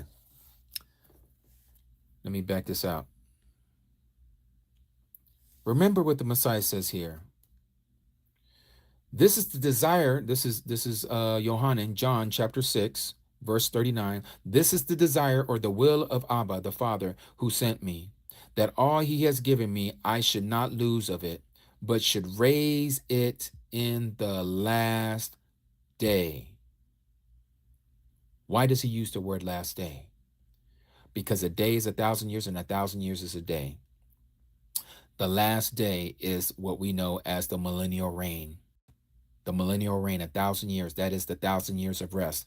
That is equated to the seventh day, what we call the Sabbath.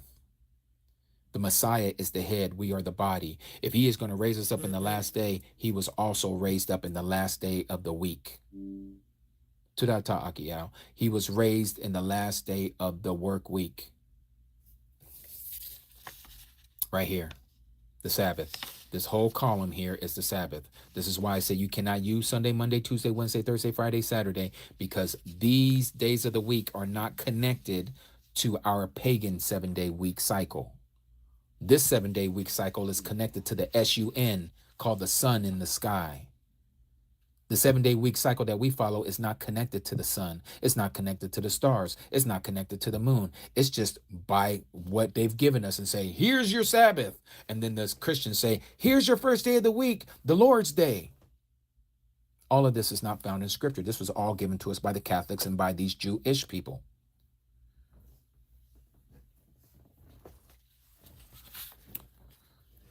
So, again, we see very clearly through the calendar that the Messiah did exactly what he said in Matthew chapter 12, that no sign shall be given it except for the sign of Jonah. As Jonah was in the belly of the whale for 3 days and 3 nights, so shall the Son of Adam be in the belly of the earth for 3 days and 3 nights. And again, first night, first day. Second night, second day. Third night, third day.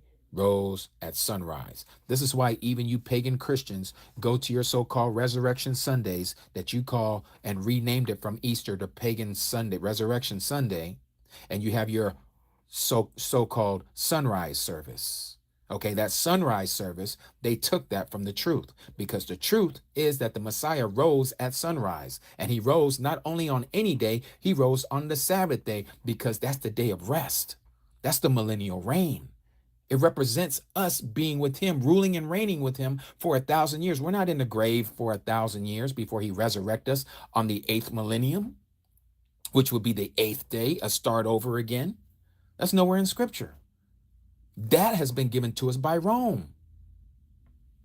And so let me show you some of the inconsistencies of some of these other gospels, these besoras. So remember what we just read here about Matthew 28. Let's take an account of this. Notice this here. Late in the Sabbath, as it was dawning into day 1 of the week, Mary Magdalene and the other Marys came to the tomb. And see, there was a great earthquake, for a messenger of YaHUsHa, an angel, singular, came down out of heaven and came and rolled back the stone from the door and sat on it. And his appearance was like lightning, and his garment was white as snow.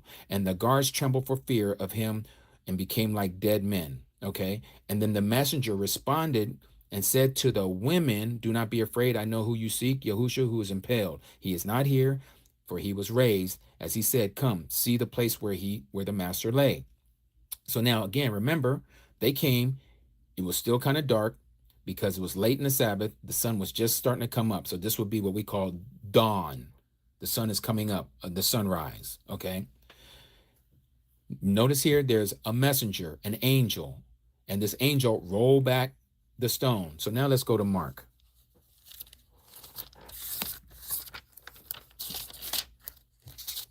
Mark chapter 14. Now, again, we can read this whole story again, like what we read in Luke. Now, Pesach, the festival of Matzot, you see that, Passover, and the festival of Matzot was after 2 days. Same thing what we read in Matthew earlier, right? Matthew chapter 26. You know that after 2 days, the Passover takes place, right? So all of this is straight. Now let's go a little further. Let's go to the point where he was about to be raised from the dead. Okay. Chapter 16. Notice here in Mark's account, when the Sabbath was passed, he's saying that the Sabbath was over, but here in Matthew chapter 28, but late in the Sabbath, so the Sabbath wasn't over yet. But here in this account in Mark, it says that it was already over. Okay. Now let's continue to read. Miriam of Magdala, Miriam of the mother of Jacob, and Sholomah bought spices to go and anoint him. And very early on day 1 of the week, they came to the tomb when the sun had risen. You see that, right? And they said among themselves, who shall roll away the stone from the entrance for the tomb for us? And looking up, they saw that the stone had been rolled away. All this makes sense with what we just read in Matthew. For it was extremely large, talking about this stone. And having entered into the tomb, this is where it goes astray. Having entered into the tomb, okay? None of that happened yet in Matthew. They saw a young man sitting on the right, wearing a white robe, and they were greatly astonished and said to them, do not be much astonished. You seek YaHUsHa of Nazareth, who was impaled. He was raised. He is not here. See the place where they laid him. And go and say to his taught ones and Kappa, and that he is going before you into Galilee. You shall see him there as he has said to you. Now, let's back up. What happened here? They said that they came and there was a great earthquake. Mark doesn't talk about anything about an earthquake, number one. Here it talks about this messenger. We can assume that this same messenger here that was inside the tomb, this one was outside the tomb. Remember, and he sat on the tomb, the door of the stone. He sat on it, And see, there was a great earthquake, for the messenger of Yahuwah came down out of heaven and came and rolled back the stone from the door and sat on it. He sat on it. And his appearance, in case you think that they didn't see it, his appearance, the one who was sitting on this big old stone, was like lightning, and his garments was white as snow. Doesn't talk anything about these guards in Mark, okay? But these two men were literally fainted. They were unalive. They not unalive, but they were fainting as unalive. This messenger is talking to them outside the tomb, okay? He tells them to go in and see where he was laid, okay, to see that he wasn't there. And here it says that he was in the tomb. This angel was in the tomb, okay? Notice here, and having entered into the tomb, they saw a young man sitting on the right, wearing a white robe, and they were greatly astonished. So wait a minute. Was there one inside and one outside? Maybe. I don't think so, but let's go to Luke. Let's see what Luke says about this. This is why I'm saying you start to see in the lying pens of the scribes. And you ain't seen nothing yet. I'm about to show you another one. Let's go to 24. Luke 24 says this. But on day 1 of the week, so here is the Sabbath ain't even mentioned. Okay, this is already saying that it was day 1 of the week at early dawn. Again, it's letting us know that it's talking about the sun rising. They came to the tomb, bringing spices that they had prepared, and they found the stone rolled away from the tomb. And having entered, they did not find the body of the Master YaHUsHa. Wait a minute, you've entered? And it says, and it came to be, as they were perplexed about this, that see, 2 men stood by them in glittering garments. Wait a minute. Matthew said 1, Mark said 1, but now Luke says there's 2. And becoming frightened and bowing their faces to the earth, these said to them, why do you seek the living among the dead? He is not here, but has been raised up. Remember how he spoke to you when he was still in Galilee. Now, again, think about this. We're talking about the most amazing moment in the history of mankind. We're talking about the most amazing moment in the history of mankind. Okay? The most amazing moment. And you mean to tell me that these gospels don't have this moment exact? You mean to tell me they don't have this moment exact? Why is one saying that there's only 1 angel and another one says that there's only 1 angel? One says that 1 angel was outside the tomb. The other one says that the other angel was inside the tomb. But now this one that we're reading here in Luke says both angels were inside the tomb.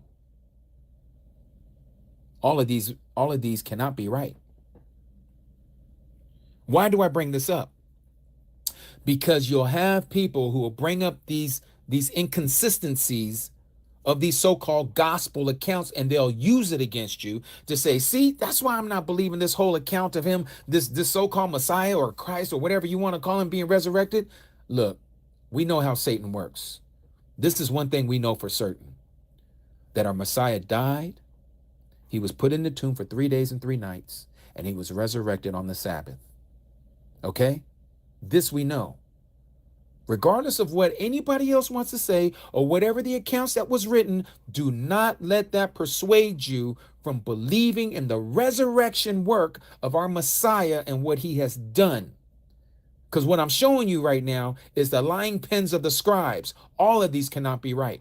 The only one I would put any weight on is Matthew. This is the only one. It's the only one because it has a Hebrew understanding. Now, let me show you why I'm saying this, because I'm going to read this to you, and you're going to see where they get this Friday, Saturday, and sunrise on Sunday, or rising on the Sunday. Okay, let's see this.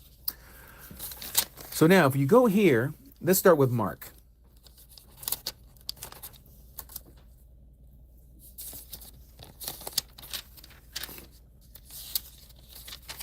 Now, if we go here to Mark chapter 14. Okay, Mark chapter 14. Now the Pesach and the festival of Matzot was after 2 days, and the chief priests and the scribes were seeking how to take him through treachery and put him to unaliving. Okay, and they said, not at the festival, lest there shall be an uproar of the people. Okay, and while he was in Bethania, in the house of Shimon the leper, and sitting at the table, a woman came in. We know about the alabaster flask. We talked about all of this. So we know all of this was happening on what we know as Pesach, right? Or not Pesach. Pesach's getting ready to happen. This is 2 days before Pesach. So then it goes on here and says this in verse 12. And on the first day of unleavened bread, when they were slaughtering the Pesach, so again, you notice that the Pesach and unleavened bread, the first day of unleavened bread, are connected. Okay. Now we know, again, you have to have this Hebrew mindset. The Pesach is not the actual first day of unleavened bread, but it is counted as the first day of the week of the celebration of unleavened bread, and it's called Passover or Pesach. So this is why they say this here, okay? And on the first day of unleavened bread, when they were slaughtering the Pesach lamb, this lets you know what day we're talking about. This is the 14th and not the 15th, okay? His taught one said to him, where do you wish for us or want us to go and prepare for you to eat the Pesach? Okay, and so all this talks about pretty much the same. And so it talks about here, and evening having come, he came with the 12, and he sat and ate. And YaHUsHa said, truly I say to you, one of you, and it talks about Judas over here, right? Okay, so now the third time he prayed, they're at the Garden of Gethsemane. They already left the upper room. They went to the Mount of Olives, and he prayed 3 times there in the Garden of Gethsemane. He comes back and finds Peter, James, and John still sleeping 3 times, okay? And then immediately while he was still speaking, Yehuda, Judas, okay, came with a whole bunch of band of the scribes and Pharisees and the elders with the regiment of these soldiers, and they came and they grabbed our rabbi. They came and got our Messiah. All of this is happening at night, okay? And so let's see here. And so now they're getting ready to put him to death. They still got him in front of the Sanhedrin court that night, okay? The night of the 14th, all right? And now here it is, the 15th, okay? I know it says 15th here, but I'm talking about the 15th here, okay? The next morning, all right?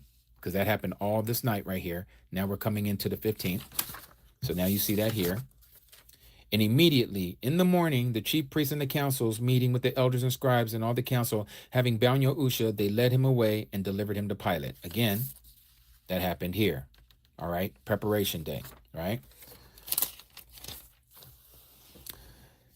And so he's over here interrogating him. Pilate is interrogating our Messiah. And so then they release Barabbas, right? And so now our Messiah is hanging on the tree, okay, at this point, and they have the inscription over his head, okay? All this is happening on the 15th during the daytime, all right? And let's see, as we continue. And verse 42, and when evening had come, this is that red line right here. Evening had come.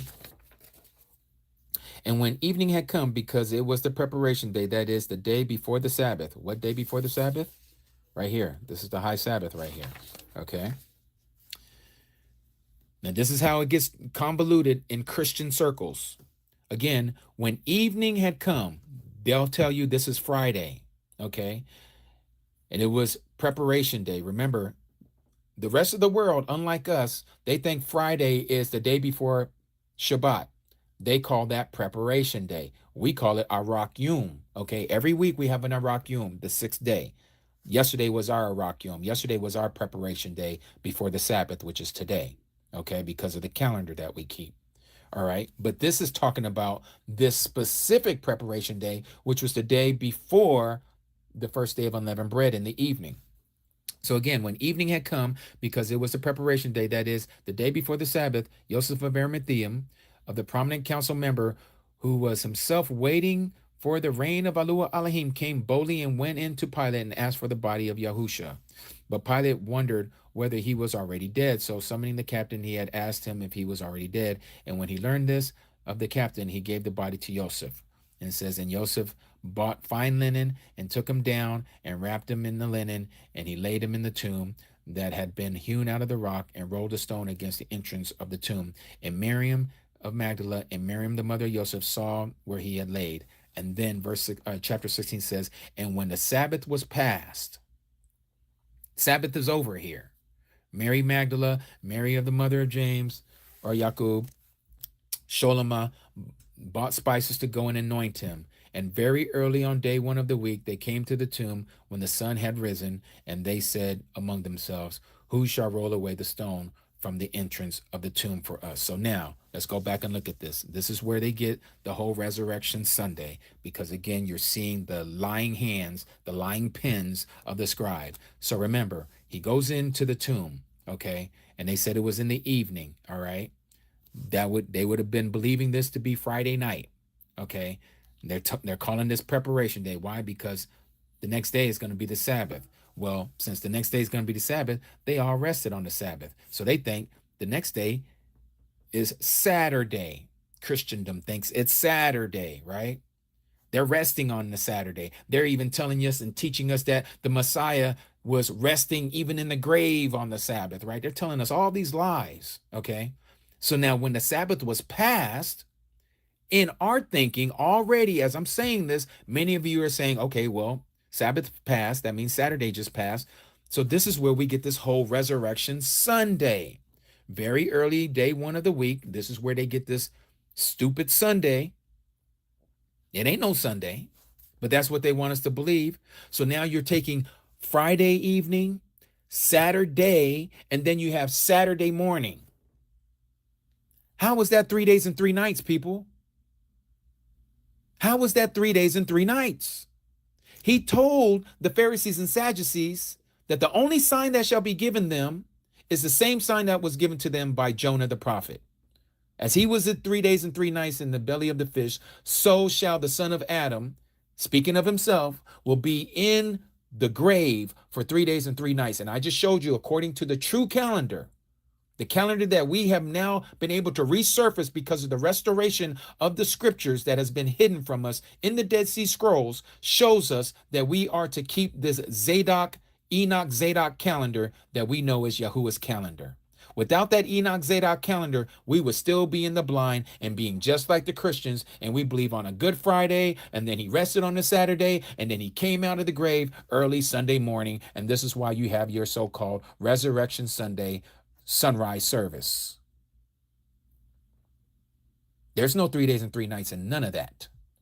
But let the Catholics tell you and the Protestants tell you, and they're going to keep that tradition of men, and they don't even question it. They don't even question it. You know why? Because their mindset is of that of a Roman. And if you didn't understand what I just shared with you, it's because you're still in that mindset, which we've all been there. But it's going to take you to literally get on your hands and knees, and you got to go before the creator of heaven and earth, and you got to ask him to open up your eyes to this understanding of truth, because once you see it, he'll start opening up all the scriptures to you. Not that you're going to know every single thing about it, but you're going to start to see the lies that have been taught to you. Like this whole thing about Good Friday and Saturday, he rested in the tomb, and then he woke up and he resurrected on a Sunday. Don't you understand that they want you to continue to be in the dark? They want you to continue to worship this JC person and have the same JC person tells you not to keep the Sabbath day, when the Messiah of the book is not telling you that. He tells you to keep the Sabbath just like he kept the Sabbath. It was his custom to keep the Sabbath, and it's supposed to be our custom to keep the Sabbath. Hallelujah. Let's see here. My Cody's saying it is the afternoon Palal. Let us Palal. Heavenly Abba Yahuwah, we come before you on this time of the Shabbat, giving you all praise, honor, and esteem, O Abba.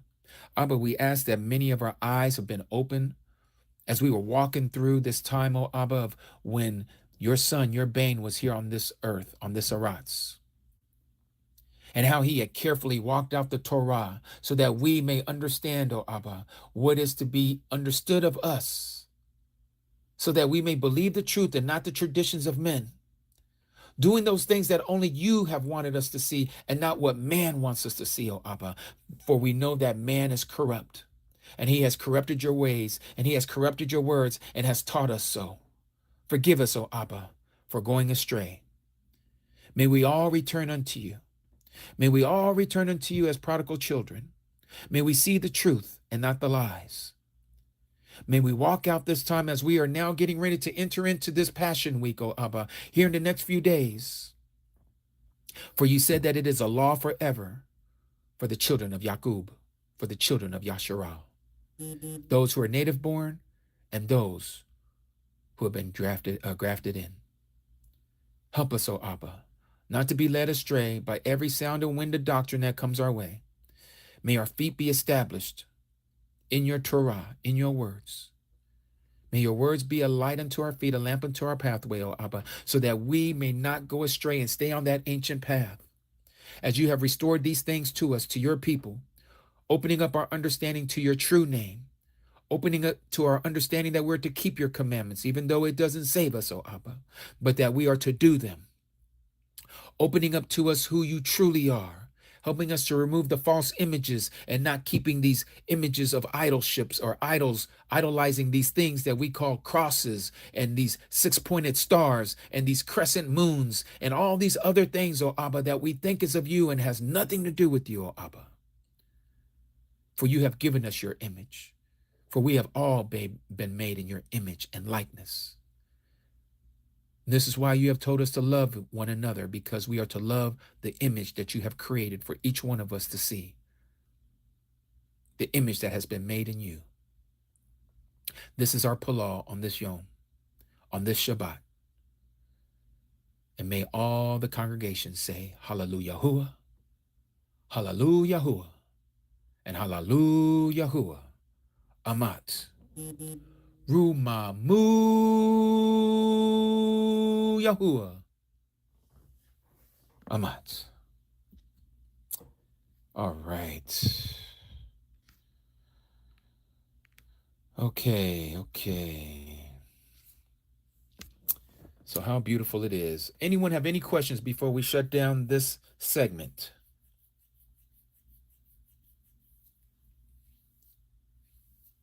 And if my Aki Kenneth is here, or Aki Danielle, if you are here, please give me a 1, Aki Kenneth and Aki Danielle.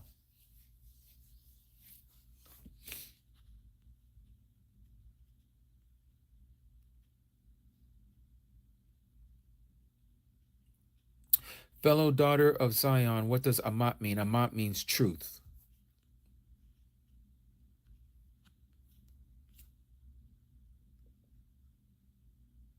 JW, how long did it take for you to come up with this calendar? Well, I didn't come up with the calendar. It was given to us, and we had to study it out to see if it's true, through the Dead Sea Scrolls, through Jubilees, through Enoch, and even the Tanakh, and even the New Testament. You'll see it even in the New Testament. They were here earlier. Okay, Robin. So I can understand why you guys are all confused over there on the other side of the international date line. Before I hit that up, I don't know if Aki Quentin is here. Aki Quentin, you had brought up earlier about why don't we use Paleo alphabets, the Paleo Hebrew alphabet. The Paleo Hebrew alphabet and what we call the modern block letter Hebrew alphabet they're identical, other than the shapes that have been given to us. Okay. Now, I know there are some people who are adamant about Paleo Hebrew, and I'm going to tell you why I'm not as adamant. Now, I rather know more of the Paleo Hebrew than the modern block Hebrew that our ancestors picked up when they were in Babylon. But here's the thing. Dead Sea Scrolls. Okay? Each one of those scrolls, none of them was written, not one of them that I've known or that I've studied was written in Paleo Hebrew. They were all written in modern Hebrew, okay? Other than when they would spell the word of Yahuwah, that would be in Paleo Hebrew, okay? And so the reason why I'm bringing this up, anybody who wants to be adamant about, oh, why are you guys using, the modern block letter Hebrews? Well, I'm telling you, it's even found in the Dead Sea Scrolls. And those Dead Sea Scrolls is how we got all the information that we have to this very day. It is the oldest written information of what we know as the Tanakh, the Old Testament. All right. So if it was, I hate to use this word God. If it was great enough for them to write it down in the modern block lettering Hebrew, for our prosperity to where we can read it nowadays, then I don't see what is wrong with it. Okay. That's just me. Now, others can be dogmatic about it staying paleo. Again, as I was sharing, the Dead Sea Scrolls are all written in modern Hebrew lettering, not paleo, other than the Father's name. The Father's name was written in Paleo Hebrew, but all the other lettering was written in modern Hebrew. Okay. So now let me answer the question real quick for our Aki Robin over there in Australia. Aki Robin, so the sun is probably rising over there right now in Australia, yes? Or been up for a little while? As that sun was rising in your neck of the woods today, that is the Shabbat for you. Because again, from what we're understanding is the Shabbat starts in Jerusalem. It doesn't start where man has created this fake international dateline and say New Zealand, Auckland, New Zealand, and Sydney, Australia are the first ones to come into the day. Okay, that's all man-made. The day begins at Jerusalem. Okay, so it's 9 a.m. So you're actually on your Shabbat right now. You're behind us. Even though all this time we thought you guys were ahead of us, you're actually behind us.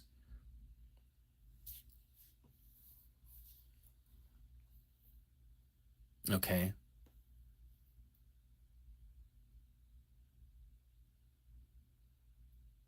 And that's probably the simplest I can tell you, Aki Robin.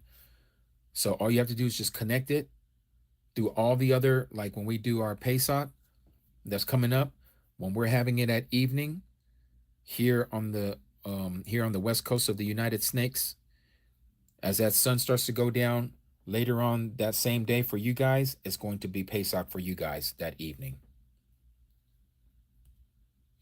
Yes, it's still going to remain the same, yes.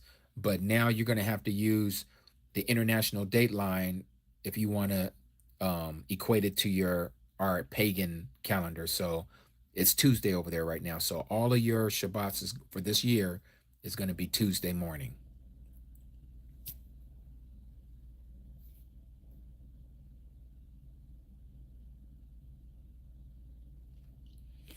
So again, for you guys in Australia, it's going to happen, if I'm understanding correctly how the international dateline works, it's going to be April 3rd for the Pesach in the evening.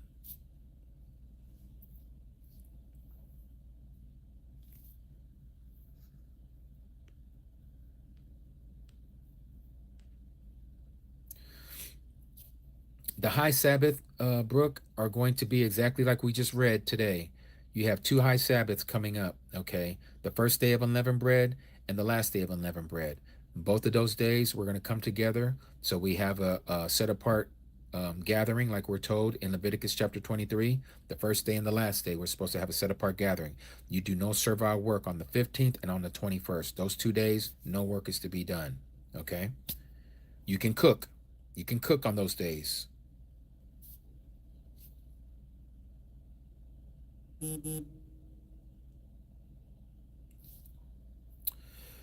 What is Jamie? What is Tuesday? You got to give me a little more than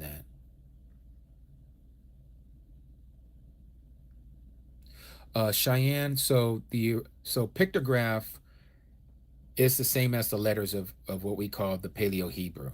Okay, so the pictograph has a meaning at the same time it has a phonetical sound, right? So like alap, alap is the head of an ox. Okay, so that pictograph of the letter A, it has the ah sound. Okay, but at the same time it also has a meaning which means head or first. Okay.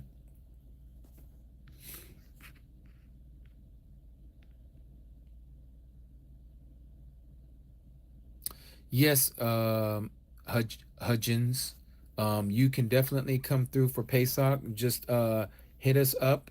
Um, email ambassadors of YaH at Gmail, and make sure you put on there that you would like to attend for the Pesach and you live in the Phoenix area or in Arizona area, and we'll help you. get acquainted with us, and we'll love to see you. Okay.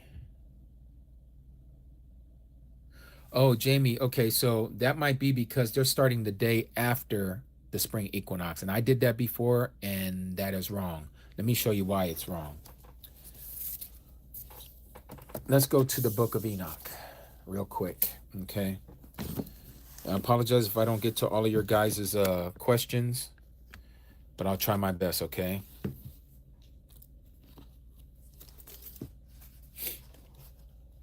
Cheyenne, this is why we're doing fellowship here on the live, because you're not going to find too many of us. We're scattered all throughout the earth. This is why what we're learning right now, and I truly believe this, there are some of you that are hearing my voice that is going to be part of the 144,000 household. Let me say that again. There are some of you that are hearing my voice that are part of the 144,000 household, who shall be saved from this hour of trial that is going to come upon the whole world to test those who dwell upon the earth. They're the only ones who have been promised to be kept from this hour of trial. Okay? There's not too many of us in the world.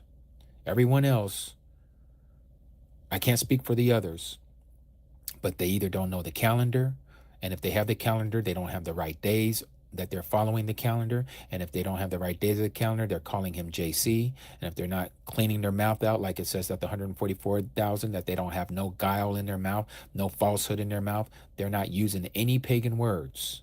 Okay? These people have studied themselves out to be clean, to be first fruits unto Yahuwah and the Lamb. This is why they're called virgins. We're not talking about some physical virgins who are Jewish, okay? Stop with the Christian understanding. This is talking about the 5 wise virgins of Matthew chapter 25.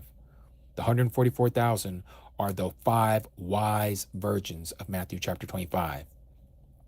They are clean, without spot or wrinkle. These people have given themselves over to the commandments. These people are doing their best to follow the Torah, the instructions. These people are calling him by his true name because it has been now restored unto them. These people now know the true calendar because it's also been restored unto them. These people love their neighbor as themselves. These people are called the Assembly of Philadelphia. Okay? These are the people. And so you might be one of them. If you're not one of them, no need to worry. We still got another escape coming. But ours is just going to be a little harder because you're going to have to endure, even if it means to be unalived. Just like it says in Daniel chapter 11, I think starting at verse 30 or 31, where it talks about those who know their mighty one. They shall do mighty exploits. They're going to do great work, just like the Messiah said, that greater works than these shall you do. When is that going to happen? This latter rain that's already starting. He's going to start giving us those gifts again by the Ruach, because it's the Ruach that's working through us. It has nothing to do with you. It has everything to do with you being obedient to the Ruach, and the Ruach will move through you. But let me continue here. Let's go to what I was getting at about the beginning of the year.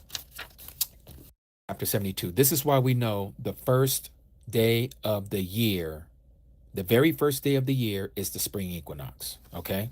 Let's read this. Where did I just put my little orange tablet? Give me a second, you guys. I got stuff all over the place over here. Going from one book to the next. I done lost myself of all kinds of stuff that I got in front of me. Here it is. Okay. So, Enoch, chapter 72, right? Notice what it says here. Starting at verse 4. And the first there goes out this great luminary called the sun, the S-U-N. All right? His circumference is like the circumference of the heaven, and he is quite filled with illuminating, heating fire. And the chariot on which he, the sun, ascends and the wind drives, the sun goes down from the heaven and returns through the north in order to reach the east. Now, for any of you who know why this is being said, it's letting you know that the earth is a flat disk, okay? It's flat. It's not a globe. It's not a sphere. It's flat. And is so guided, and he comes to the appropriate portal and shines in the face of the heaven. In this way, he rises in the first month in the great portal, that is the fourth of the 6 portals in the east. Okay. Now, as we read here in verse 8, when the sun rises in the heaven, he comes out through that 4th portal 30 mornings, 30 sunrises in succession.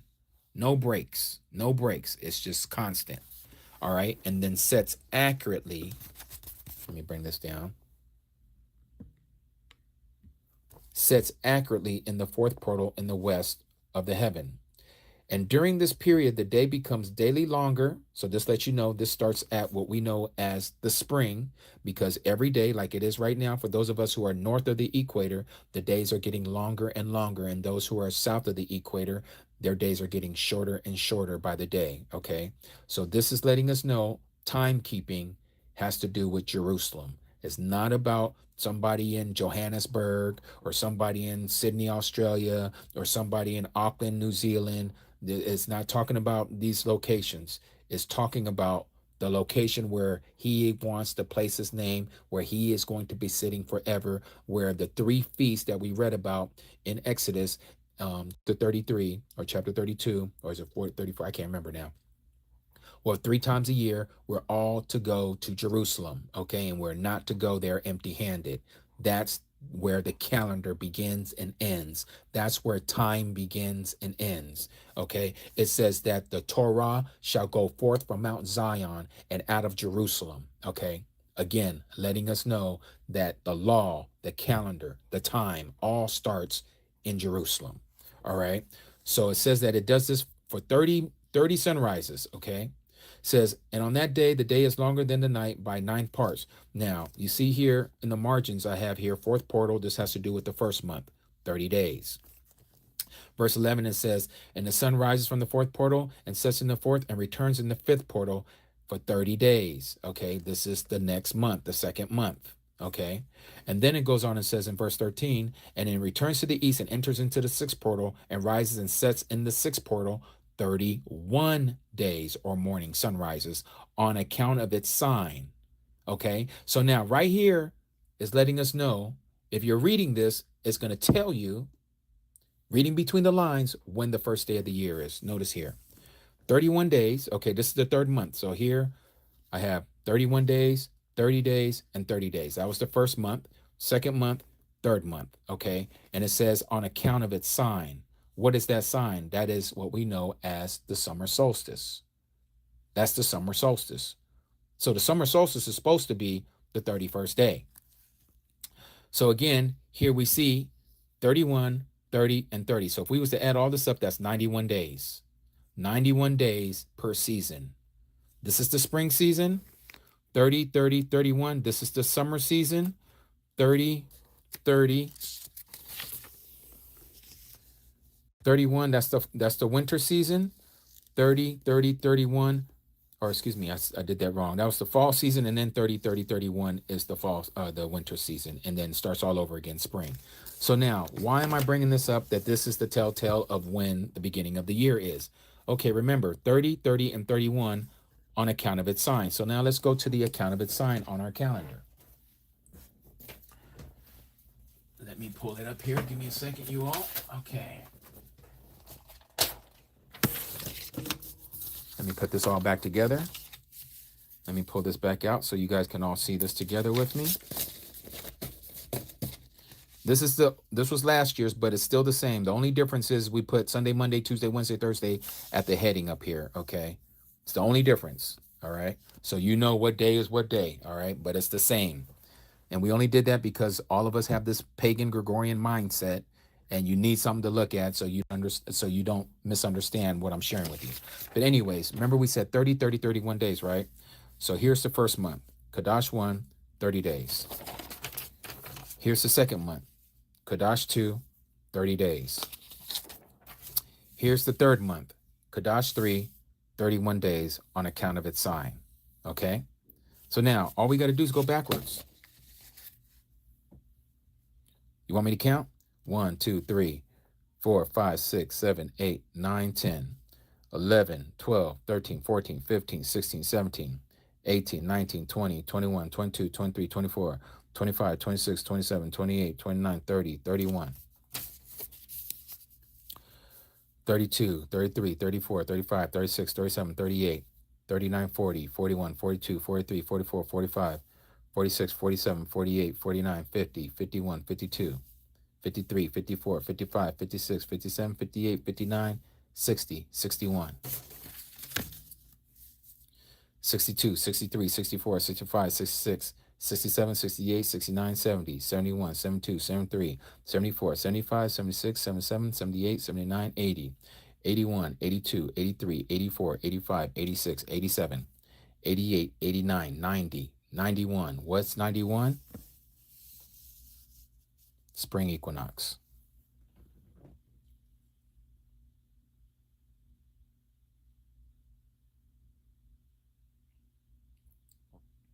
Spring equinox. This is why we know the first day of the year is the straight line shadow called the spring equinox. Okay?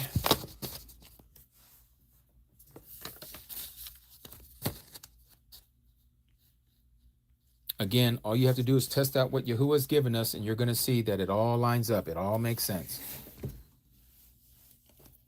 It all makes sense.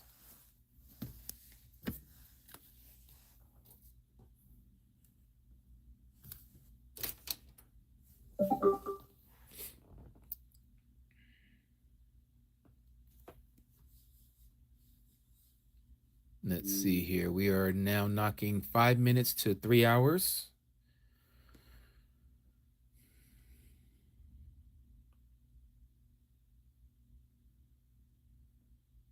You're welcome, Jeremy. I don't know if you're saying that to me, but you're welcome.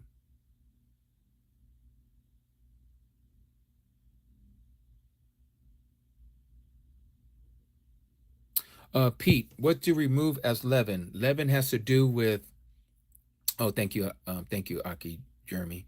So the feast of unleavened. I'm saying you're asking me, Aki Pete, removing leaven from the house. What do you remove? So you're going to remove all the bread that is risen. Okay. Oh, I got to share something about that too. Okay. So how do we do our spring cleaning? Spring cleaning is you go into all your homes and you're not to have any leaven to be found in your house. Okay, so if you have any rising agent that's called yeast, get rid of it. Not baking soda, rising agent called yeast. Okay, now we know all of this is symbolic. It's the spiritual application that YaHUsHa is more worried about. Okay, what is the spiritual application of all of this? He says to make sure that our leaven is not like the leavening of the Pharisees and Sadducees. That leaven has to do with pride, boastfulness, and sin. Okay, we know that YaHUsHa does not like leavening when it comes to pride, ego, boastfulness, and sin. So we are to remove that out of our bodies. Our body is the dwelling place, the temple of the living Alua Elohim. All right, so that practice of physically removing the leaven out of your home, it's a great practice to have. Number one, because you're cleaning out your cupboards of all this old stale bread and everything else that you may have. Okay, remove it. It's still a great thing to do, and it can become fun, and hopefully it doesn't break the pocketbook. But you have your kids help out, go in and look at all the cupboards, all through the cabinets, get all the bagels, the donuts, the your Wonder Breads and your not so Wonder Breads. You know, you get rid of all of that stuff, right? Get rid of it. And you replace it with matzah crackers. And I hope you would be able to make it instead of buying it, because if you buy it, there's a chance that you might have some dam, some blood that you probably don't want in your bread. Okay, let me just put it that way. I'll leave it at that. So it's better for you to make it than to buy it. Okay. And Pete, if it does any, if it's a rising agent like yeast, you need to get rid of it, right? Okay, so remove it. Just remove it. All right. Now here's the beauty. So let's go to Leviticus 23. And I don't know if Erica is here, but I think Erica, Akuti Erica, Aki Al, I don't know if Akudi Erica is here. If she is, could you let me know? But it was something that she said that had my mind going forward with this. And of course, Aki Al was the one who goes, "Oh, that's what Erica said." I was like, "Really?" I said, "Well, that's probably where I got this. It was planted into my ruach, and I had no idea." Okay, so let's go to Leviticus 23. Let me show you this passage.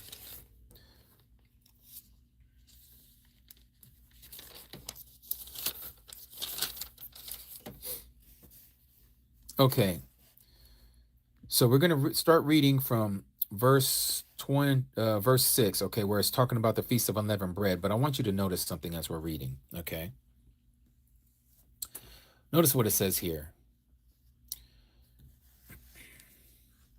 Verse 6, and on the 15th day of this month is the festival of Matzot to YaHUsHa. 7 days you eat unleavened bread.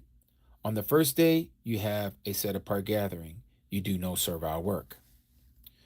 And you shall bring an offering made by fire to YaHUsHa for 7 days. And on the 7th day is a set apart gathering. You do no servile work. And YaHUsHa spoke to Moshe, saying, Speak to the children of Yasharal, and you shall say to them, When you come into the land that I give you, and shall reap its harvest, then you shall bring a sheaf of the first fruits of your harvest to the priest. And he shall wave the sheaf before YaHUsHa for your acceptance on the morrow after the Sabbath, or to say, the day after the Sabbath, the priest waves it. That's pretty much what it's saying, right? When they use this old English stuff, it just really messes me up too. And on that day, when you wave the sheaf, you shall prepare a lamb a year old, a perfect one, as an ascending offering to YaHUsHa. And as grain offering 2/10 of an ephah of fine flour mixed with oil. An offering made by fire to YaHUsHa, a sweet fragrance, and its drink offering 1/4 of a hin of wine. Now, I know there's a lot of information there about what we're supposed to do for these offerings, right? Don't let all that jarble your mind. I'm just reading it, but this is where I want you to see. Verse 14, and you do not eat bread, or roasted grain, or fresh grain, until the same day that you have brought an offering to your Alua Elohim, a law forever throughout your generations in all your dwellings. Now, here I'm thinking, okay, well, we're not supposed to eat any leavened bread until Shabbat, the Feast of Weeks, but that's not the case. I had to read this again to get better understanding. What we're being told here is from these 7 days that we eat unleavened bread, okay, we're not to eat any more bread. You do not eat bread or roasted grain or fresh grain until the same day that you have brought an offering to your Alua Elohim. It's a law forever throughout your generations in all your dwelling. Well, where was this offering given? It was given here as the first fruits. Verse 11, and he shall wave the sheaf before YaHUsHa for your acceptance. The day after the Sabbath, the priest waves it. On that day, when you wave the sheaf, you shall prepare a lamb. Who's our lamb? The Messiah. A year old, a perfect one. He's the perfect lamb. He's the perfect lamb. As an ascending offering, who ascended to YaHUsHa? Our Messiah. Who was the manna? Who was the bread that came down from heaven? It was our Messiah. So you do not eat bread. This isn't unleavened bread. This is bread that has leaven in it. You do not eat bread or roasted grain or fresh grain until that same day that you have brought an offering to your Alua Elohim. The Messiah fulfilled this as our first fruit. Remember, he's our first fruit. He is that risen bread. Do you see that? He is the risen bread. He is that first fruit. So now we can eat bread, right? We can eat bread. The Messiah is the bread. So again, same thing here. I won't be eating any bread until the 26th day. Let me look at my calendar bead here. Okay, so for those of you who have calendar beads, let me show you this one here. All right, so you guys can all see. Okay, this one is our autumn edition, in case you're wondering, like, wow, that one's got a whole bunch of different colors. It still works the same. Okay, it's just they're just different colors, but all your high days and your Shabbats are still going to be unison. So this one's all the Shabbats are all gold, and all the high days are the brown ones. Okay, so don't let anything else confuse you with all these other colors for the regular days. All right, so we're talking about in the first month. Okay, we're right here. This is our Sabbath right here, right now. Okay. This is going to be, let me blow this up a little bit. Yes, Aki Manuel, I'll sure put it off to the side. So, this is where we're at today. Okay. This one here was yesterday, which we don't do, which is setting aside a perfect lamb, 1 years old, without any spot or wrinkle. Okay. So we're not doing that, but we observe it. We understand what it means. Okay. And it's supposed to be kept until the 14th day where it's unalive. This is Passover. All right. Then we have the next 7 days, 1, 2, 3, including the Shabbat, 4, 5, 6, 7. This is the 7 days of unleavened bread. But the Pesach is also part of this 8 day celebration. Okay. But then it's after the 21st day, we have the 22nd, 23rd, 24th, 25th Shabbat. And then the 26th day, this is the day after the Sabbath. That's what we just read. The morrow after the Sabbath, right? That's what it said here. Verse 11, and he shall wave the sheaf offering before Yahuwah for your acceptance on the morrow after the Sabbath, or to say on the day after the Sabbath, the priest waves it. That's this day right here. Okay. The day after the Sabbath, that would be here. Okay. This is first fruits. This is when you can eat leavened bread again. Okay. So that's all I wanted to share on that. All righty. And Aki Manuel, you got these. I'm going to put this off to the side, and I'll make sure that my YaHUsHa, make sure that that is going to be with us. All right. Let's see. Aki Lester, you said, Aki Jimmy, are you also able to speak to the observance of Kagia as per Shemot 23:14-17, Dabarim 16:17? Okay, okay. So let's go there. Shemot, also known as Exodus, chapter 23, 14-17.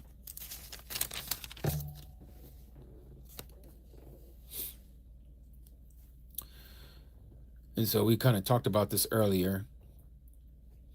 3 times a year, you are to celebrate a festival to me. Guard the festival of Matzot, which is unleavened bread week. 7 days you are to eat unleavened bread as I commanded you at the time appointed. Again, appointed. This is the appointment time in the month of Abib. For in it you came out of Mitzrayim, and you do not appear before me empty-handed. And then we have the festival of harvest, the first fruits of your labors. Now, this isn't the first fruits that we just read about. This is talking about what we know as the festival of weeks, or Shabbat. Okay, it's not really the summer festival, but it's close to the summer. Okay.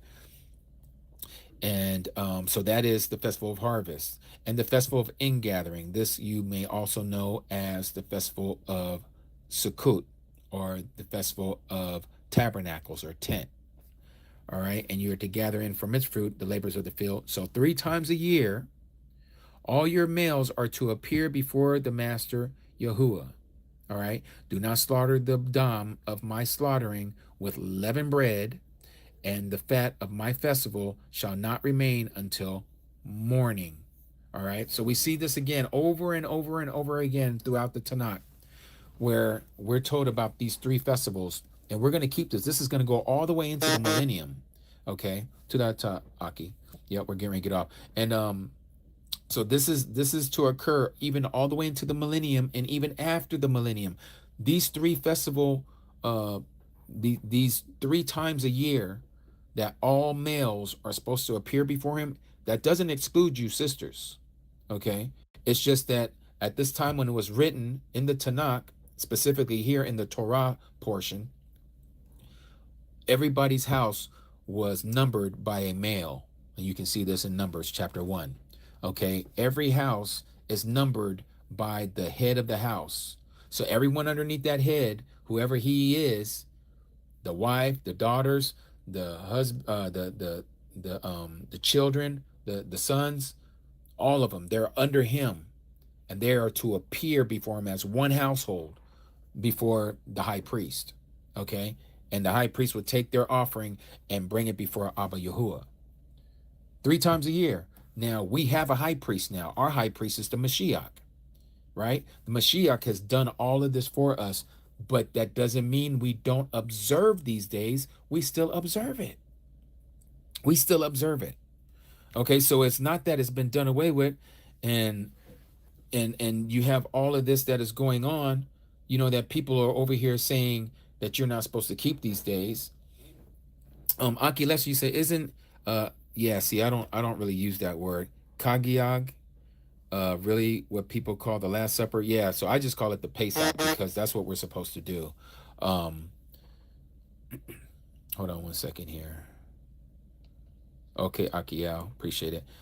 Yeah, so that's what we're supposed to do is the matzo and the wine. The matzo and the wine. Like we were talking about, was it or the day before yesterday? People have erroneously call it the Last Supper. Some people call it communion. Neither one of those show up anywhere in the Tanakh, nor in the New Testament. Okay, so the only thing that I call it is Pesach because that's what it is. And so we see the same thing in 1 Corinthians chapter 5 verse 8, where it talks about here. Verse 7, therefore cleanse out the old leaven, spiritually speaking, so that you, meaning you and I, are a new lump. A new lump of what? New lump of unleavened bread. As you are unleavened. We're supposed to be unleavened. No pride, no boastfulness, no ego, no transgressions. For also the Messiah, our Pesach, was slaughtered for us. So then let us celebrate the festival. Not with old leaven, in case you don't know what he's talking about. He's talking about Matzah, the Feast of Matzah. This is the celebration. Nor with the leaven of evil and wickedness. So he's giving you the spiritual application of what this leaven represents. But with the unleavened bread of sincerity and amat, truth. Okay?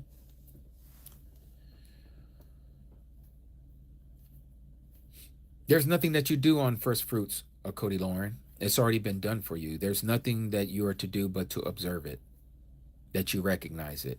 So if you go back and you look at this, if we go back to Leviticus chapter 23, all you got to do is read this right here from verse 9 all the way down to verse 14, okay? And we notice that when we read this, and we can go back and read it again, but we did not see anything about this being a set-apart day unto you. All right? I don't see anything here that says anything about this day being a set-apart day unto you. This is the day that you are to bring your offerings to Abba Yahuwah, which is the fruit of your lips. That's it. That's what you do. You observe this day. You observe it. Okay? Because all of this was done. None of us are farmers, so we can't go and get our harvest, the fruit of our harvest, and bring it to him and say, okay, I'm going to bring this to you as, you know, my tithe, my first fruits to him, because the Mashiach was our first fruit. The Mashiach fulfilled this passage. So all we're doing is observing it. Same thing like we're doing with Pesach. This is the same thing we do with all the feast days. These are shadows of things to come.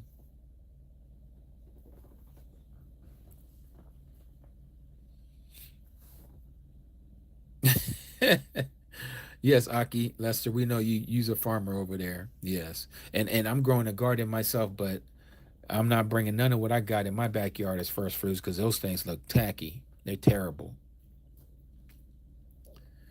But I'm going to bring him the first fruits of my lips.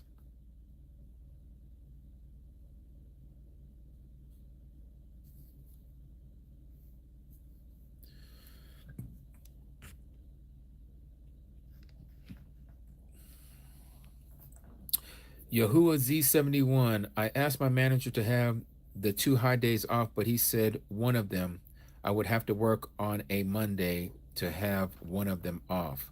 I'm not sure what to do. Should I participate in the second Pesach? If you're able to do the first Pesach, I would suggest that you do the first one. Um, the first one is not a day where you cannot work. Pesach, the 14th, what is known as April 2nd, you are able to work on April 2nd. That is not a Shabbat. Okay? Again, you're not going to find here, verse 4, chapter 23. These are the appointed times of YaHUsHa, set apart gatherings that you are to proclaim at their appointed times. This is Pesach right here. In the first month of the 14th day of the month, at evening is Pesach to YaHUsHa.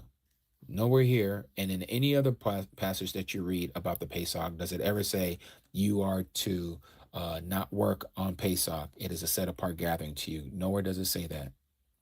Nowhere does it say that. Now, we do know that we are to gather together for Pesach because we see earlier, like we read in Exodus chapter 12, where people who couldn't afford a lamb, they can bring their monies together to get a lamb if it was too expensive for them. All right. But as far as the Pesach itself being a day off, that's nowhere in scripture. The very next day, this is why Pesach is also known as preparation day. Okay, because you're preparing for the high Sabbath, which is that evening coming up in the 15th, which is the first evening that you're commanded to eat unleavened bread for the next 7 days. And that first day of the 7 days is a Shabbat. It's a day you don't work, and it's a day that we're to come together. And so that's why we're going to be coming together, and we're going to do the last day, and we're going to come together again on the live. Okay. I don't know how to read Russian, but you're very welcome. You're very welcome. I don't even know how to read not one letter. What looks like an A to me, I'm not sure what that is, but I don't mean any disrespect to you. You said, brother, thank you very much. It's interesting stream. All praises to Abba Yahuwah.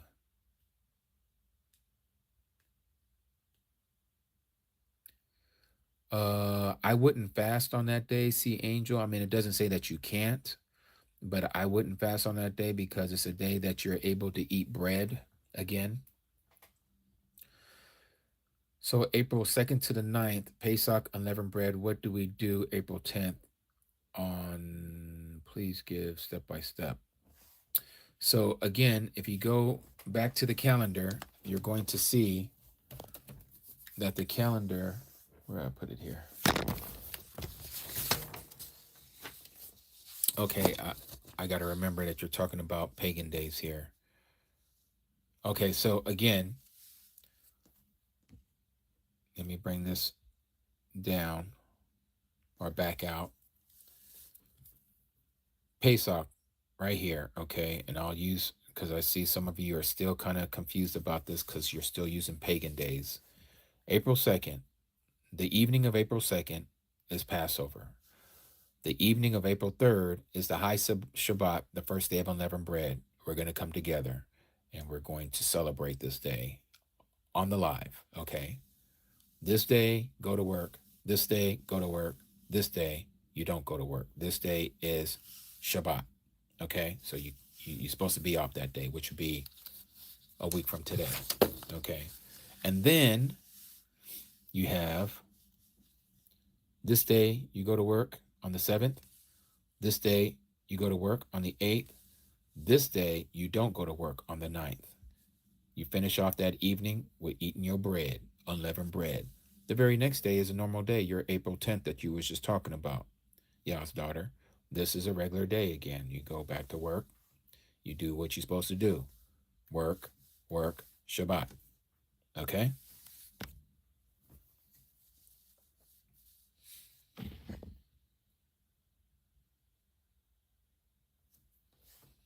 Okay, some of your questions are coming in so fast. Let me see here. So we shouldn't work on the 3rd and the 6th. You shouldn't work on, let me see, because I got to go back and look at this with the calendar. Okay, so these are the days you don't work, okay? 3rd, April 3rd, you don't work. Of course, you don't work on the Shabbat. Okay. That's going to be on April 6th. And then the very next one will be April 9th. You don't work on April 9th. All right. So the 3rd, the 6th, and the 9th, you don't work. Okay. But you can cook. You can start a fire. You can do all that stuff here. You're just not supposed to work. Okay. Here, the weekly Sabbath, you don't do that. You don't start a fire. You don't cook. All of that should have been done the day before. Okay. And the same thing here. You can cook, start a fire. You can do all that here.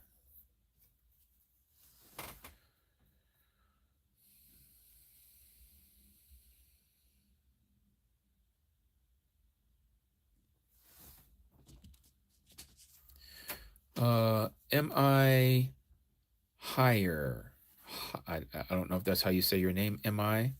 You said, thank you, Aki Jimmy. I appreciate your very helpful teaching tonight, as I am very new to all of this. I went through 22 churches. Wow, that's a lot of pagan temples. I probably got you beat by one. Eventually, to find this group, I believe without a doubt that I was led. Oh yeah, all praises to Abba Yahuwah. Let's see, Miranda, you said, so I have to work on the high Sabbath. What can be done if we can't get those days?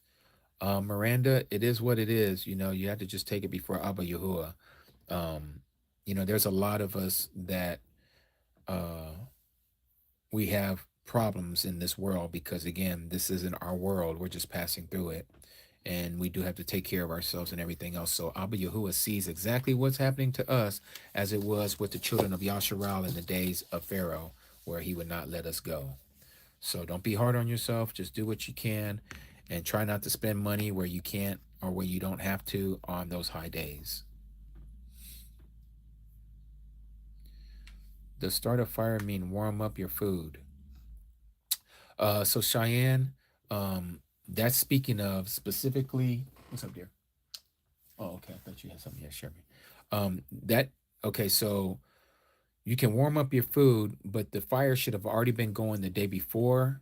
Or if you're doing like most of us, because we live in a modern time, you just cook it on your electric stove or your electric microwave. But do not start a gas fire. Okay. If you have a gas stove, don't use it. All right. Again, only to warm up your food in the microwave or on a hot plate, wherever you're not using fire. Okay. Electric is different. Okay. We have modern things that we got going on here. We're not talking about that. That's not considered fire. Okay. People want to add to it. Like I was telling you guys earlier, don't bring any of that Talmudic teaching up in here where people say you can't even rip off a piece of toilet paper because that's doing work.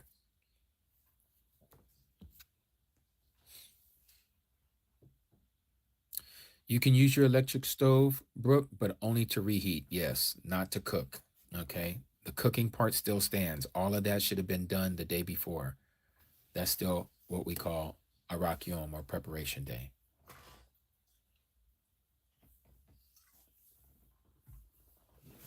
How's the doggies, dear? They're listening to your live downstairs. They're knocked out. They're knocked out. I'm putting them to sleep. Yes. Okay.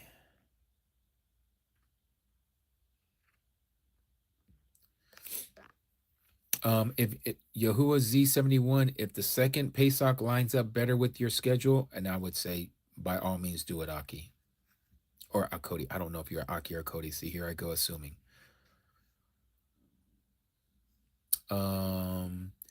Asia, that's why we're here. This is why we come together. We come on every MON day. Every MON day we come together. Someone asked about cat food. Oh yes, crock pot is handy for Shabbats. Do you have me excused because I'm still trying to learn the truth? What don't I do on the Sabbath? Okay, Alicia, great name by the way. Alicia, which means mighty one is savior. My mighty is savior. What don't you do on a Shabbat? Well, again, don't start a fire on Shabbat. Okay. And the reason for that is you're not to be cooking. Okay. So if you didn't prep it the day before, don't start cutting all your onions and your celery and all this other stuff and you put it into a crock pot and you're going to cook it. That should have been done the day before. Okay. And then the next thing is you're not to be working. All right. You're not to work on the Shabbat. All right. The other thing you don't want to do is you don't want to do what you like to do. That doesn't mean because it's a day off, you go and you get to go riding your bicycle on your favorite trail. All right. That's doing what you want to do on his day. He says, if you don't do your things that you delight in on my day, if you don't speak your words and you don't do those things that pleases you on my day, then he shall allow you to ride on the heights of the heavens. All right. So again, that is his day. Don't do any of your hobbies. Don't say, okay, kids, we're going to go to the park. We're going to have a so-called, eating out together. I don't like to say picnic because we know what that means. Um, but we're gonna go in and eat out at an establishment. You're not supposed to do that either. Why? Because they're not supposed to be working either. So why are you gonna go to an establishment when you know you're not supposed to be working and you're gonna have people wait on you hand and foot and they're working and they're not supposed to be working either. Even though they don't know that, you know better. You're not supposed to be there. So don't go into any place where you're going to be spending money. No commerce is to be done on Sabbath. Okay. No Amazon, no nothing. All right. This is a day, again, to Abba Yahuwah and to him alone. Okay? And that's pretty much it.